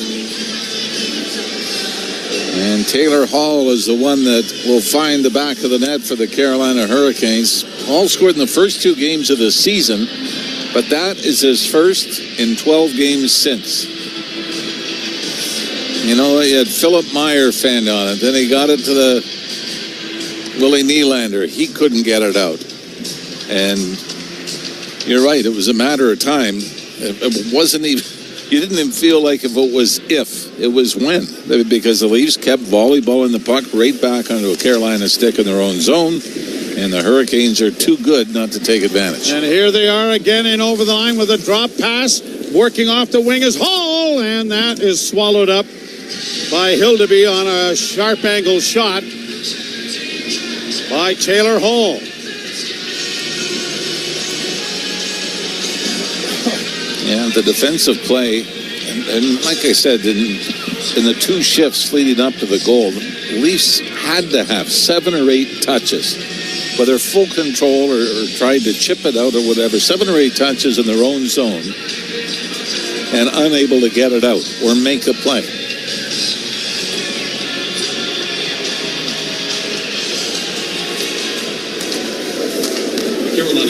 So a 2-goal lead for the Leafs is officially evaporated. Former Edmonton Oiler, New Jersey Devil, Arizona Coyote, Buffalo Sabre, Boston Bruins, Chicago Blackhawk. Taylor Hall has seen a lot of the National Hockey League. Here's Matthews siding in on the wing, and then as he tried to move from his backhand to forehand, had it knocked off his stick. Played back down into Toronto territory. Game tied 4-4. Myers getting it up on the boards. Benoit couldn't get it out. Now along the boards, they fight for it. Still in the Toronto zone, though. And it is pushed to the open side. And backhanded to center ice by McCabe. But again, turned over. Right back into the Toronto zone it goes. Back of the net for McCabe. Quickly around on the wall. Leafs try to get it out, and a long pass bounces ahead. Played in over the line by Roy. He gets in along the boards, back of the net. Michelli couldn't get it in front. Neither could Dakota Joshua. Now Roy settles it down. Off to Morgan Riley, closing, and he tried a pass for Joshua instead of shooting, and a stick got in the way and deflected it well wide of the net. And then a penalty is coming to Carolina as Nick Roy ends up getting pitchforked to the ice. Jordan Stahl is a non-believer. Yeah, and he and Nick Roy are having a conversation. Walk sort of holds out his hands like, Bud, what else am I supposed to do? And tripping is going to be the call. The official was right there. And the Leafs. And then a power play goal from Willie Nylander in the first period. Leafs coming into the period 1 for 2 on the power play. This is their third. And Hall from Blake and Stankoven is the tying goal.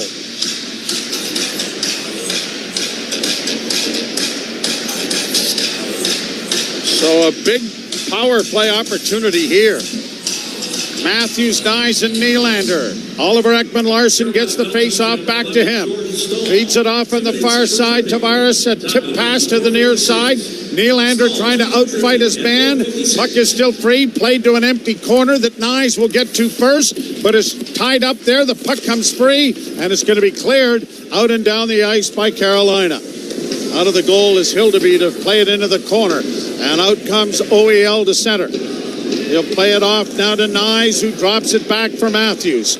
Matthews coming to the line and in on the right side for Tavares. Back behind the goal for Matthews, centered in front. Willie slid it by the goaltender and out the back door, missing the empty net. What a chance. Boy, back-to-back nights in the third period, Willie Nylander looks like he scored a big goal. Hit the crossbar in the post last night against Boston, down a goal, and there, as the whole empty net on a great move, but slid it way past the far post. Fired around the boards and ends up going into the Carolina bench. And a face-off will come deep in Hurricane territory, but what a chance Willie had. He beat the goaltender. Yeah, and maybe that's why Austin Matthews doesn't have a lot of assists, Joe. That was a great pass from Matthews behind the net to spot Nylander. Nylander makes the great move, but not the finish. By the way, Nylander, 2 hat-tricks in his career. Both have come on the same day. Remember, one in Boston, one in Calgary. Calendar day. Yeah. Otherwise, we never played 2 games back on same the same date. Date. Okay, yeah. Just trying to help you along. Well, I think you were trying to figure that out in the fly. I wasn't. I don't remember that day. Yeah. It was really something else. Domi being waved out of the face-off circle. He was really good in the afternoon game. Yes, I guess he was. Roy will take the face-off for Toronto and scrums it, but it goes to the far boards, and the Leafs get there first. Swinging it around the wall, it'll come. A centering pass, and then shot out and down the ice by Carolina immediately after Michelli tried to find a man in front of the net. Riley coming out of his own zone. Ahead it goes to Michelli. Played to the far side for Roy, but it's going to be offside, says the linesman. And the face-off with 13:39 to go in the third period and 35 seconds left in this power play is coming in front of the penalty box door and outside the blue line. Leafs are going to get the number 1 unit back on the ice. Draw one by Toronto, and Nylander will slide it around the wall to the near side. Matthews outfights his man for position, but then can't come up with the puck, and it's brought to center ice by Eric Robinson, hitting on the left wing, and a shot that was stopped. The rebound in front of the goal, and just diving to get it up to Nyes was Oliver Ekman-Larsson. Tavares in on the right side, works to the far right wing boards and into the corner. Double teamed over there. Matthews trying to get it free. Came right out in front of the net, but no one in a blue uniform there. And the penalty will expire as they get it in over the line. Carolina does in on goal, and that stopped in a penalty coming against Toronto. Boy, this was Nylander and Matthews back. Nylander lost his man going to the net and latched onto him, or that would have been a 2-on-1 break for Carolina. So the Leafs will go to the penalty kill, and the game is tied. You're listening to Molson Leaf Hockey on Sportsnet 590, The Fan and the Maple Leafs Radio Network. Nothing puts you closer to the action than Sirius XM NHL Network Radio. St. Louis Blues General Manager Doug Armstrong, Alex Steen, speak to where that's at, the succession plan, and he is going to be the manager after this season. You have to know when your expiration date is with a group, and I think it was time to be honest with myself that the organization itself needed to change, and we're excited to have Alex ready to take over. Sirius XM NHL Network Radio, Sirius XM 91. Experience the pinnacle of club soccer in the UEFA Champions League on Sirius XM FC. This is the place where legends are born. Merseyside magic from Mo Salah. Dynasties are built. Real Madrid do what they do best. And history is made. It is a night to remember for Paris Saint-Germain. Hear the top Champions League matches all season long on Sirius XM FC 157 and the Sirius XM app. The best player analysts and insiders live on NHL Network Radio. But the other thing that Connor McDavid has earned is he's earned a voice in what happens with the team. Where are you guys headed? What are you guys doing? I need to know, because he made it very clear in his comments, I want a chance to win and win again. That doesn't mean he gets final say. They need to listen to Connor McDavid. They need to express their views to Connor McDavid. Get the latest opinion and analysis you need on the home of hockey, NHL Network Radio, Sirius XM 91, and the Sirius XM app. The biggest names in the game. Trying to get behind, wrist the line, and walks in, put it between his legs, shoots it, score! NHL play-by-play on Sirius XM. Leafs Radio Network. After not scoring with the man advantage, the Carolina Hurricanes now get their opportunity with the power play. 1 for 4 on the night. So this is number 5. Draw to the right of Hildeby. Tied at 4s. Being outshot 31-19. Ottawa leaning in against Sebastian Aho. Well, he was, and Aho's just been waved out. And Svechnikov will move in. And the draw won by the Hurricanes. Leafs had been dominating the face-off area, but they don't here. And a shot and a goal knocked by Hildeby. Cleared on the backhand, but not out. Another shot goes off a leg. Great opportunity to clear with time and space, and just fanning on it. Now here's Roy. He'll get a hold of it this time, and down the ice it goes. Everything just seems to be such a chore, doesn't it?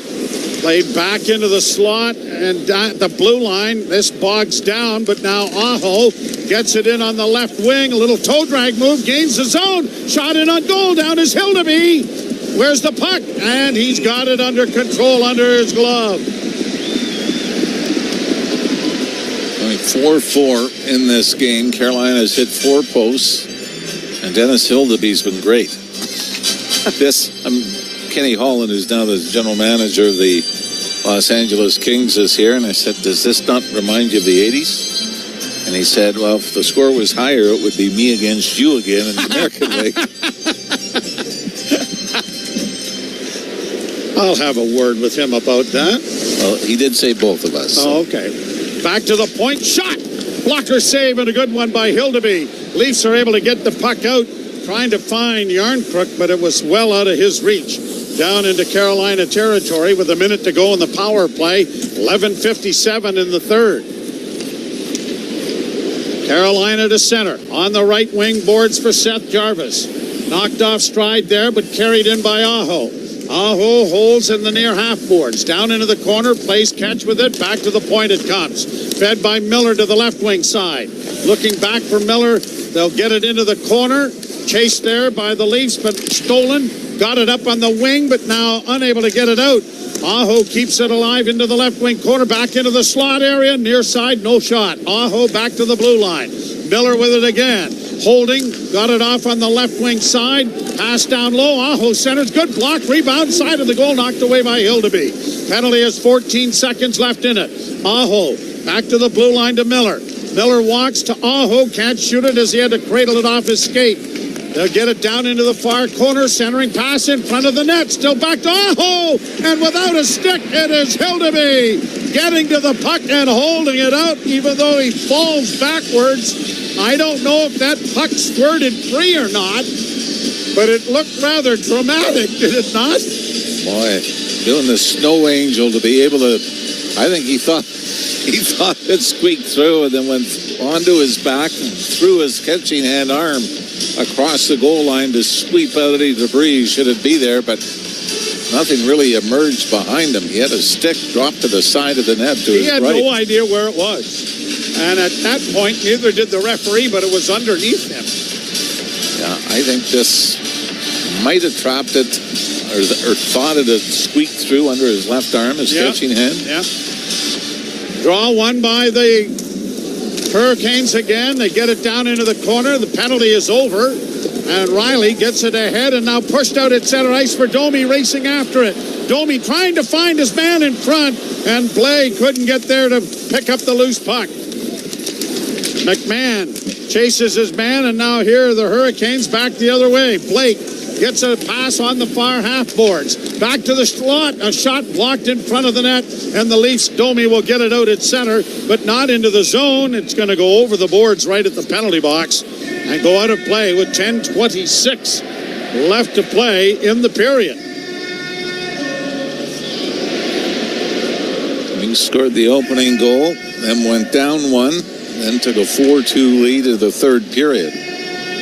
They're late into the second period. Walker scored at 16:51 of the second to make it 4-3, and then Taylor Hall with his third of the season at 3:20 the third has his tie. Shot down into the Toronto zone. Hildeby pumps it around back along the wall, cut off by Martinook. Down into the corner again. Oliver Ekman-Larsson battles this man, but the puck comes free and it comes back to the point. Here's a shot. That deflected off a body. Another shot goes well wide of the Leaf goal. Leafs still can't get their hands on it to get it out of the zone. Kept alive by Carolina. Another shot stopped on the short side, and Matthews starts away with it. He'll carry to center. Matthews hits the line, works in with a lifting puck into the corner for Nyes. Nyes around back of the net. Matthews can't come up with it. And Martinook got it to the line, but not out. Leafs pump it back in along the boards. Would be nice to have a little time down in the offensive zone here for no other reason to give Hildeby a little rest. Back to the point it comes. A pass high off a stick. Goes into the screen off Bobby McMahon's stick. And a face-off will come in Carolina territory when we return. 9:29 left third period. The Leafs 4, Carolina 4. You're listening to Molson Leaf Hockey on Sportsnet 590 The Fan and the Maple Leafs Radio Network. Bet365 is paying out before the final buzzer. Check out Bet365's early payout for NHL hockey. When you bet on a team to win and they take a 3-goal lead, you get paid no matter the final score. And with early payout, you could be on your way to a winning parlay. Early payout, just another reason why it's never ordinary at Bet365. An official partner of the NHL, must be 19 or older, Ontario only. Please play responsibly. If you or someone you know has concerns about gambling, visit connexontario.ca. Terms and conditions apply. Okay, category is ways Desjardins Insurance goes the extra mile to make insurance easy. First question, what are some of the things you can easily do online or in the app? Oh, view your policy. Add a new driver. Oh, update your address when you move. Easy. You guys are good. Get insurance that's really big on care. Desjardins Insurance. Here for your home, auto, life, and business needs. Certain conditions apply. Hi, everyone. Julie Stewart-Binks here, along with former NHLer Nate Thompson. Join us on Energy Line as we share our takes, stories, and surprise guests every week. Patrick Kane, 3-time Stanley Cup champion. Team USA head coach Mike Sullivan, 6-time Stanley Cup champion Mark Messier. With over 800 NHL games, I know a couple guys. Biz didn't have Twitter. No one knew who he was, so I called Whit, and I'm like, how is Biz? He was like, I'm telling you right now, you're going to hate him. Then he'll be your best friend. Listen on the iHeartRadio app, Apple Podcasts, or wherever you get your podcast. You're listening to Toronto Maple Leafs Hockey on Sportsnet 590 The Fan and the Leafs Radio Network. Key to Victory is brought to you by Rona. Rona knows the game we love is hard on the home, so make sure your home is ready to take on hockey season. Visit Rona.ca for more details. Build it right. Build it Rona. Well, key to victory, goaltending. The Leafs needed it. Anthony Stolarz was pulled for a different play for the first time as a member of the Leafs last night. Hildeby went in, and even though he's given up 4 goals, it's been 38 shots, 4 goal posts.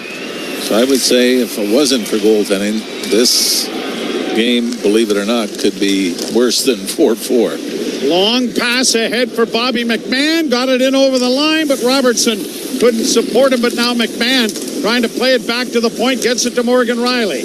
Riley with a wrist shot going wide, and it was deflected into the corner by Busey, the goaltender. He really has not been a factor, has he? No, and doesn't look like he's 100% on either, does he? No, and the shot from the blue line stopped by Hildeby. He was the architect of his own demise there, playing it away, and it bounced over to the far boards. Now shot right back down into the Toronto end. Round on the wall for Tavares. Played back for Morgan Riley, who strides back at the net, finds his defense partner. Carlo got it ahead. Michelli turns the puck over at the blue line, and here we go again. They're a foot away from getting it out, and now they're in the Hornets' nest again. And finally, it's Doug Frey and Michelli again, unable to get it across the blue line. And finally they do, but Aho brings it right back in again. Aho to the left wing side.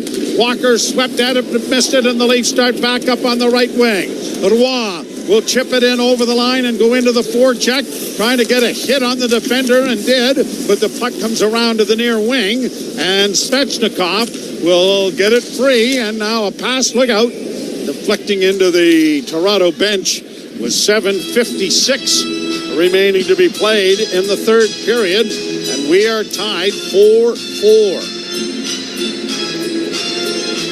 Well, Since that 5-2 win in Philadelphia, Leafs give up 3 to the Penguins, 3 to the Mammoth, 5 to the Bruins, and now 4 here to Carolina. And this is where the stretch gets tougher. This is only the third game the Leafs have played against a team that was in the postseason last year. They beat Montreal opening night and lost here at home to the New Jersey Devils a couple of weeks back.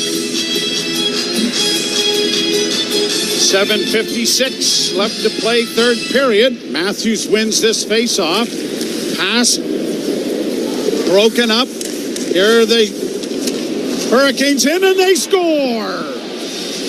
Another giveaway, this time by Jake McCabe, about 5 feet from the Toronto blue line. And making him pay is Logan Stankoven. And the Carolina Hurricanes are full marks for a 5-4 lead. And this has just become so predictable. I mean, the Leafs win the draw outside the blue line, right onto the stick of Jake McCabe, who tries to go up the middle. It's picked off, and 3 seconds later, it's in the back of the net. 12:13, the time of the goal for the second time in this contest. Carolina owns the lead. They led 2-1 in the third, and a centering pass for Kalle Järnkrok didn't connect, and now brought in over the line. That looked like it was offside too. Here's a drop pass on the right wing, looking down low, coming right out in front, stopped there by Hildeby. As the Carolina player just marched right out of the corner. Shot down the ice by Toronto, and an icing call is going to come as a result. Oh, it's mind-boggling. I mean, the giveaways is just a mind-boggling stat. You put a little string together, just the last 2 games. You know what happened against Boston last night? The number of giveaways that led to easy goals by the Bruins.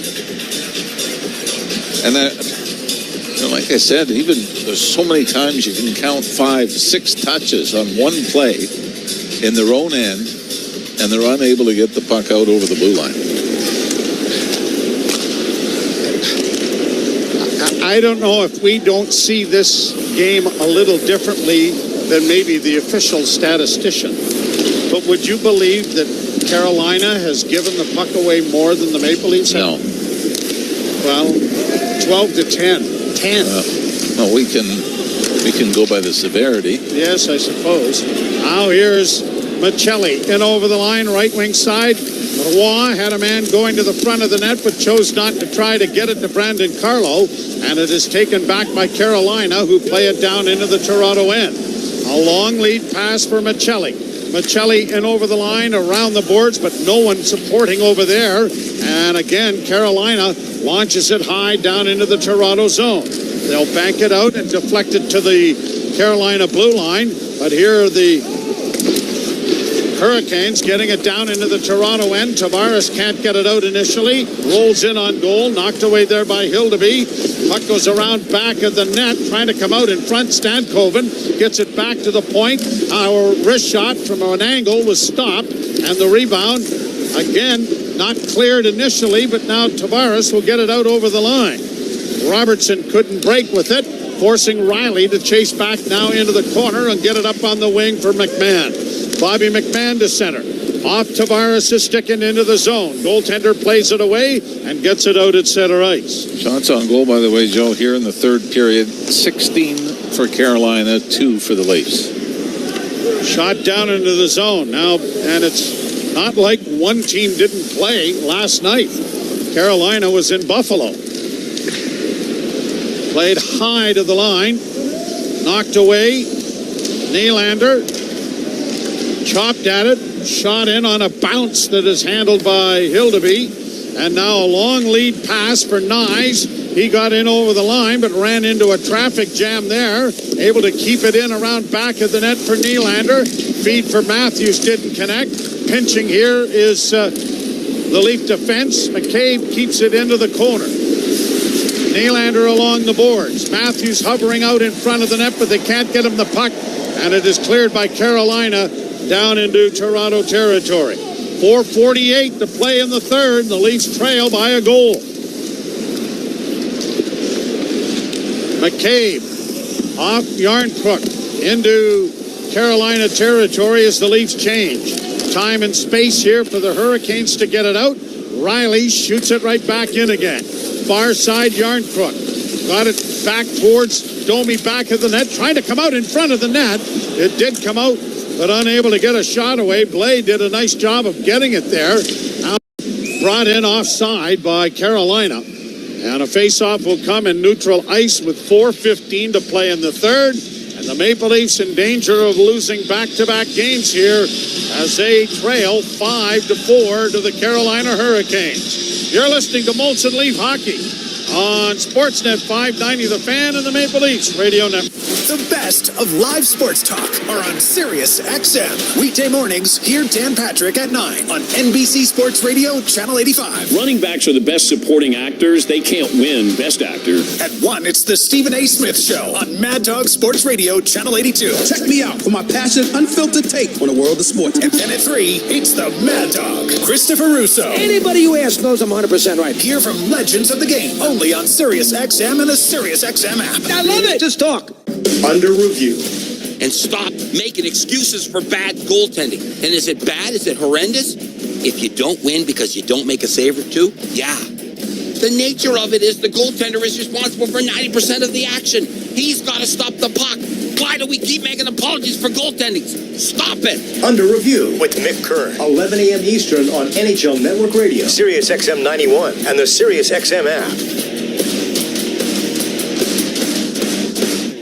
The Power Play with Steve Koulias. Winnipeg Jets head coach Scott Arniel. Has that number changed with the Olympics compressed schedule for Connor Hellebuck? He keeps pushing for 82 games, certainly with this year and what's kind of going on. It is something that we seriously have to look at, and if we want to play well into June and to make that run to the Stanley Cup, I need a guy that's going to be able to be fresh for that whole stretch. The Power Play, weekdays 3 p.m. Eastern on NHL Network Radio, Sirius XM 91, and the Sirius XM app.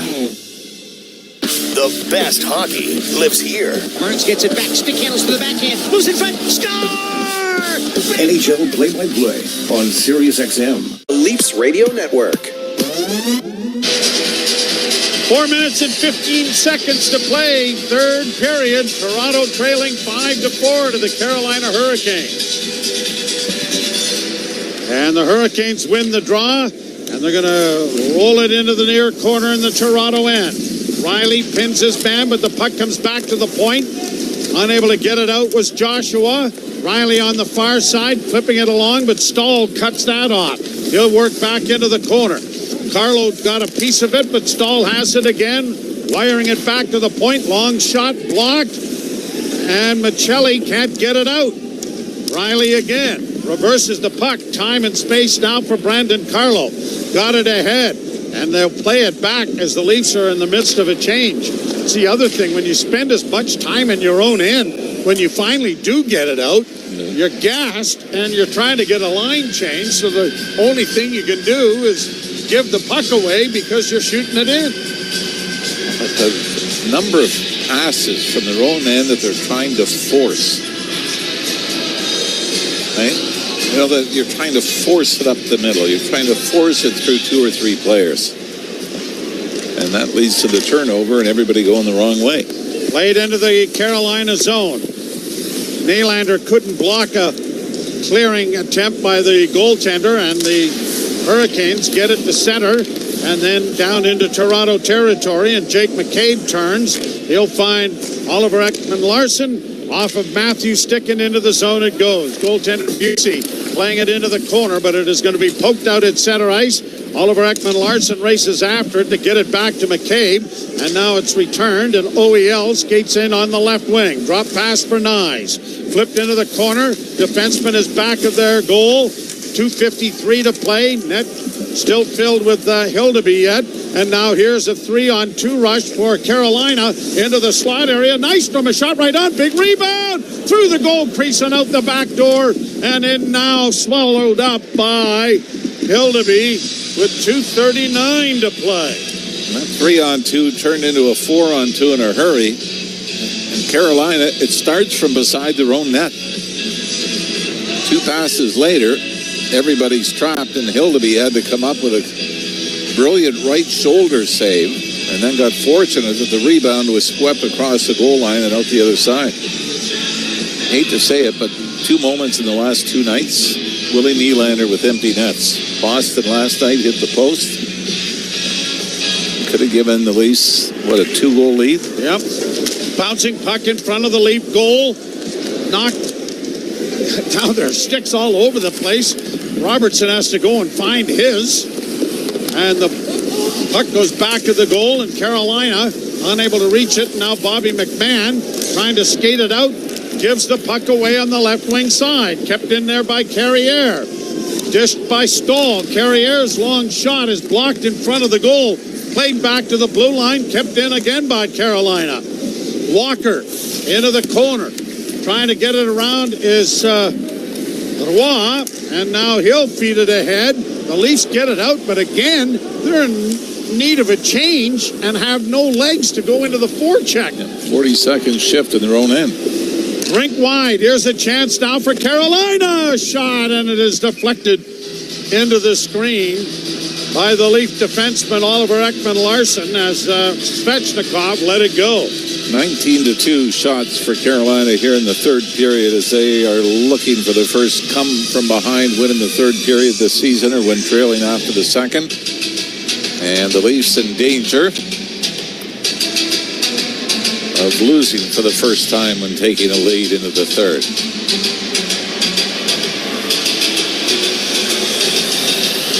Draw to the right of Hildeby. Minute 44. And the Leafs hoping to get an extra attacker on here.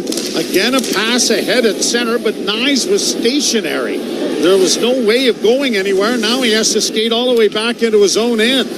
Riley gets it ahead. Nylander was tripped. And it's going to be an icing call. Their arms up into the air, but they didn't have an armband on. Face-off coming all the way back into the Toronto end. I almost feel like Carolina will pull their goalie here just to keep the puck in the Leaf zone for the last minute 23.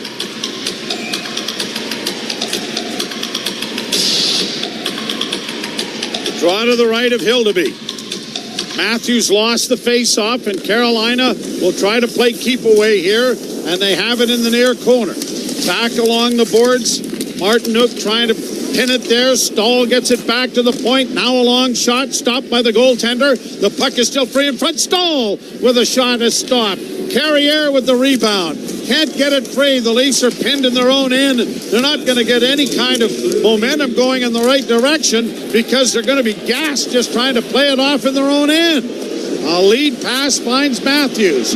Nylander's gone to the bench. Here's Nyes pumping it around on the far side. Down into the corner it goes. Matthews can't get it. It'll come to the blue line. 6 attackers on the ice now for Toronto. Along the boards near side. Trying to keep it in there is Tavares. Aho plays it out at center. Oliver Ekman-Larsson back at his own blue line. Up ahead for Tavares. Tavares one-hands it down into the corner. Nyes is gassed. He's just been on there for way too long. 20 seconds left. Into the corner and around the boards. Back of the net. Matthews can't get it in front. Hustling after it. A centering pass. Nylander denies. Shot it along the goal line. No hole. 7 seconds left. The shot. Goaltender Busey was way out of position. But they're going to get it out into the center ice area. And the horn will go before an empty netter can be deposited. 45-20. The shots on goal. 2 shots for the Leafs here in the third period. And coming up with the 3 stars, this is going to be a difficult one. I guess maybe we'll go Taylor Hall with the game winner for Carolina. His first since the second game of the regular season is star number 3. Willie Nylander, 2 goals for the Leafs. Will slide him in at number 2. Logan Stankoven, a goal and an assist on the night for the Carolina Hurricanes. And the Leafs struggles continue. And it's... I'm going to read the tag here first, Jimmy. Then I have some statistics that you'll find interesting. The 3 stars brought to you by Desjardins Insurance. Get insurance. It's really big on care. Maple Leafs, shots on goal, attempts blocked, attempts missed the net. A total of 36. Carolina Hurricanes had 88. 45 shots are, sorry, I'm mistaken. It's 89 as they had a shot on goal. 46 shots on goal, 27 misses, 16 blocks. 89 to 36 attempts at net. It just spells you the difference. How the Maple Leafs managed to score 4 goals, I don't know. Yeah, That's the problem. It's not one of those games where you just say, "Wow, they deserved better." Every game seems to be a loss in spectacular fashion. And the game against Pittsburgh, yes, we can go back to Willie Nylander, puts one off the goalpost crossbar with a 1-goal game in the third period last night. Maybe they get something out of it that goes in. Could have restored a Leaf lead, or it might have been a 2-goal lead in the third period tonight. Went around, open net, missed the nets, even Matthew Nyes at the end. But you're going 46 to 20, 2 shots on goal in the third period. And you can't. There's no excuse for you. You just can't both say. Teams played last night. It's not like you can fire that excuse out. And it's just more of the same. It's the giveaways in their own end. If you looked at the goals given up just over the weekend, put together a highlight pack, you'd go, "Oh my God, the blatant giveaways, they call them unforced errors, right?" Yep. And the Leafs have been burned by them. There's a lot of work to be done before the Boston Bruins entertain the Maple Leafs on Tuesday night. We'll have that action for you. But here, a 5-4 victory. The Carolina Hurricanes beating the Maple Leafs in Toronto on Hall of Fame evening. We'll step aside. Ailish Forfire and Justin Cuthbert coming your way. You've been listening to Molson Leaf Hockey on Sportsnet 590, The Fan and the Maple Leafs Radio Network. You've been listening to Molson Leafs Hockey on Sportsnet 590 The Fan and the Leafs Radio Network. There's a Molson with your name on it. If you want to win your fantasy football league, you need to listen to Fantasy Sports Radio.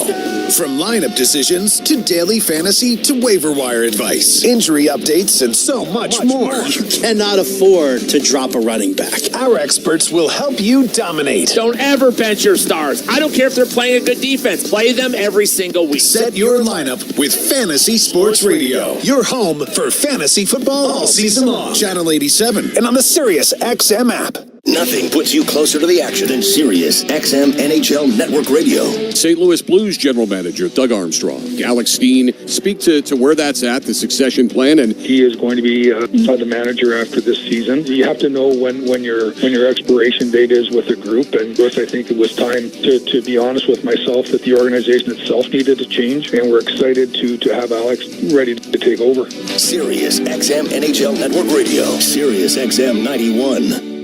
We deliver the NHL. Head coach of the Carolina Hurricanes, Rod Brindamore, what's the mental approach to get to the dance? Every year you start at the same spot as every team, right? Like you're at the bottom of the mountain. And when we get to that point, if we can, then we can knock down the final kind of stretch high where we haven't been able to cover. So let's make the best out of every day and play our ass off every night and see what happens. Sirius XM NHL Network Radio, Sirius XM 91. Hey, Jim Rome here. What's cracking? Hi. Hope you're enjoying the game. And when you're not taking in a game, find us on Sirius Channel 161, XM Channel 206. In fact, we'll be there every weekday afternoon, 3 p.m. to 6 p.m. Eastern Time. If you've got something you want to break down from this game, you know where to find us. Just make sure you have it taken. Don't suck. Step your game up. That has never changed. In fact, this show has never changed. We're just back home. And it's great to be there. Sirius 161, XM 206. See you there. Experience the pinnacle of club soccer in the UEFA Champions League on Sirius XM FC. This is the place where legends are born. Merseyside magic from Mo Salah. Dynasties are built. Real Madrid do what they do best. And history is made. It is a night to remember for Paris Saint-Germain. Shaman. Hear the top Champions League matches all season long on Sirius XM FC 157 and the Sirius XM app. Join me, Gord Stellick, and Scott Laughlin as we recap the night that was on NHL Morning Skate, weekday mornings at 7 a.m. Eastern on NHL Network Radio, Sirius XM 91. The biggest names in the game. Trying to get behind Ristolainen, walks in, put it between his legs, shoots it, score! NHL play-by-play on Sirius XM.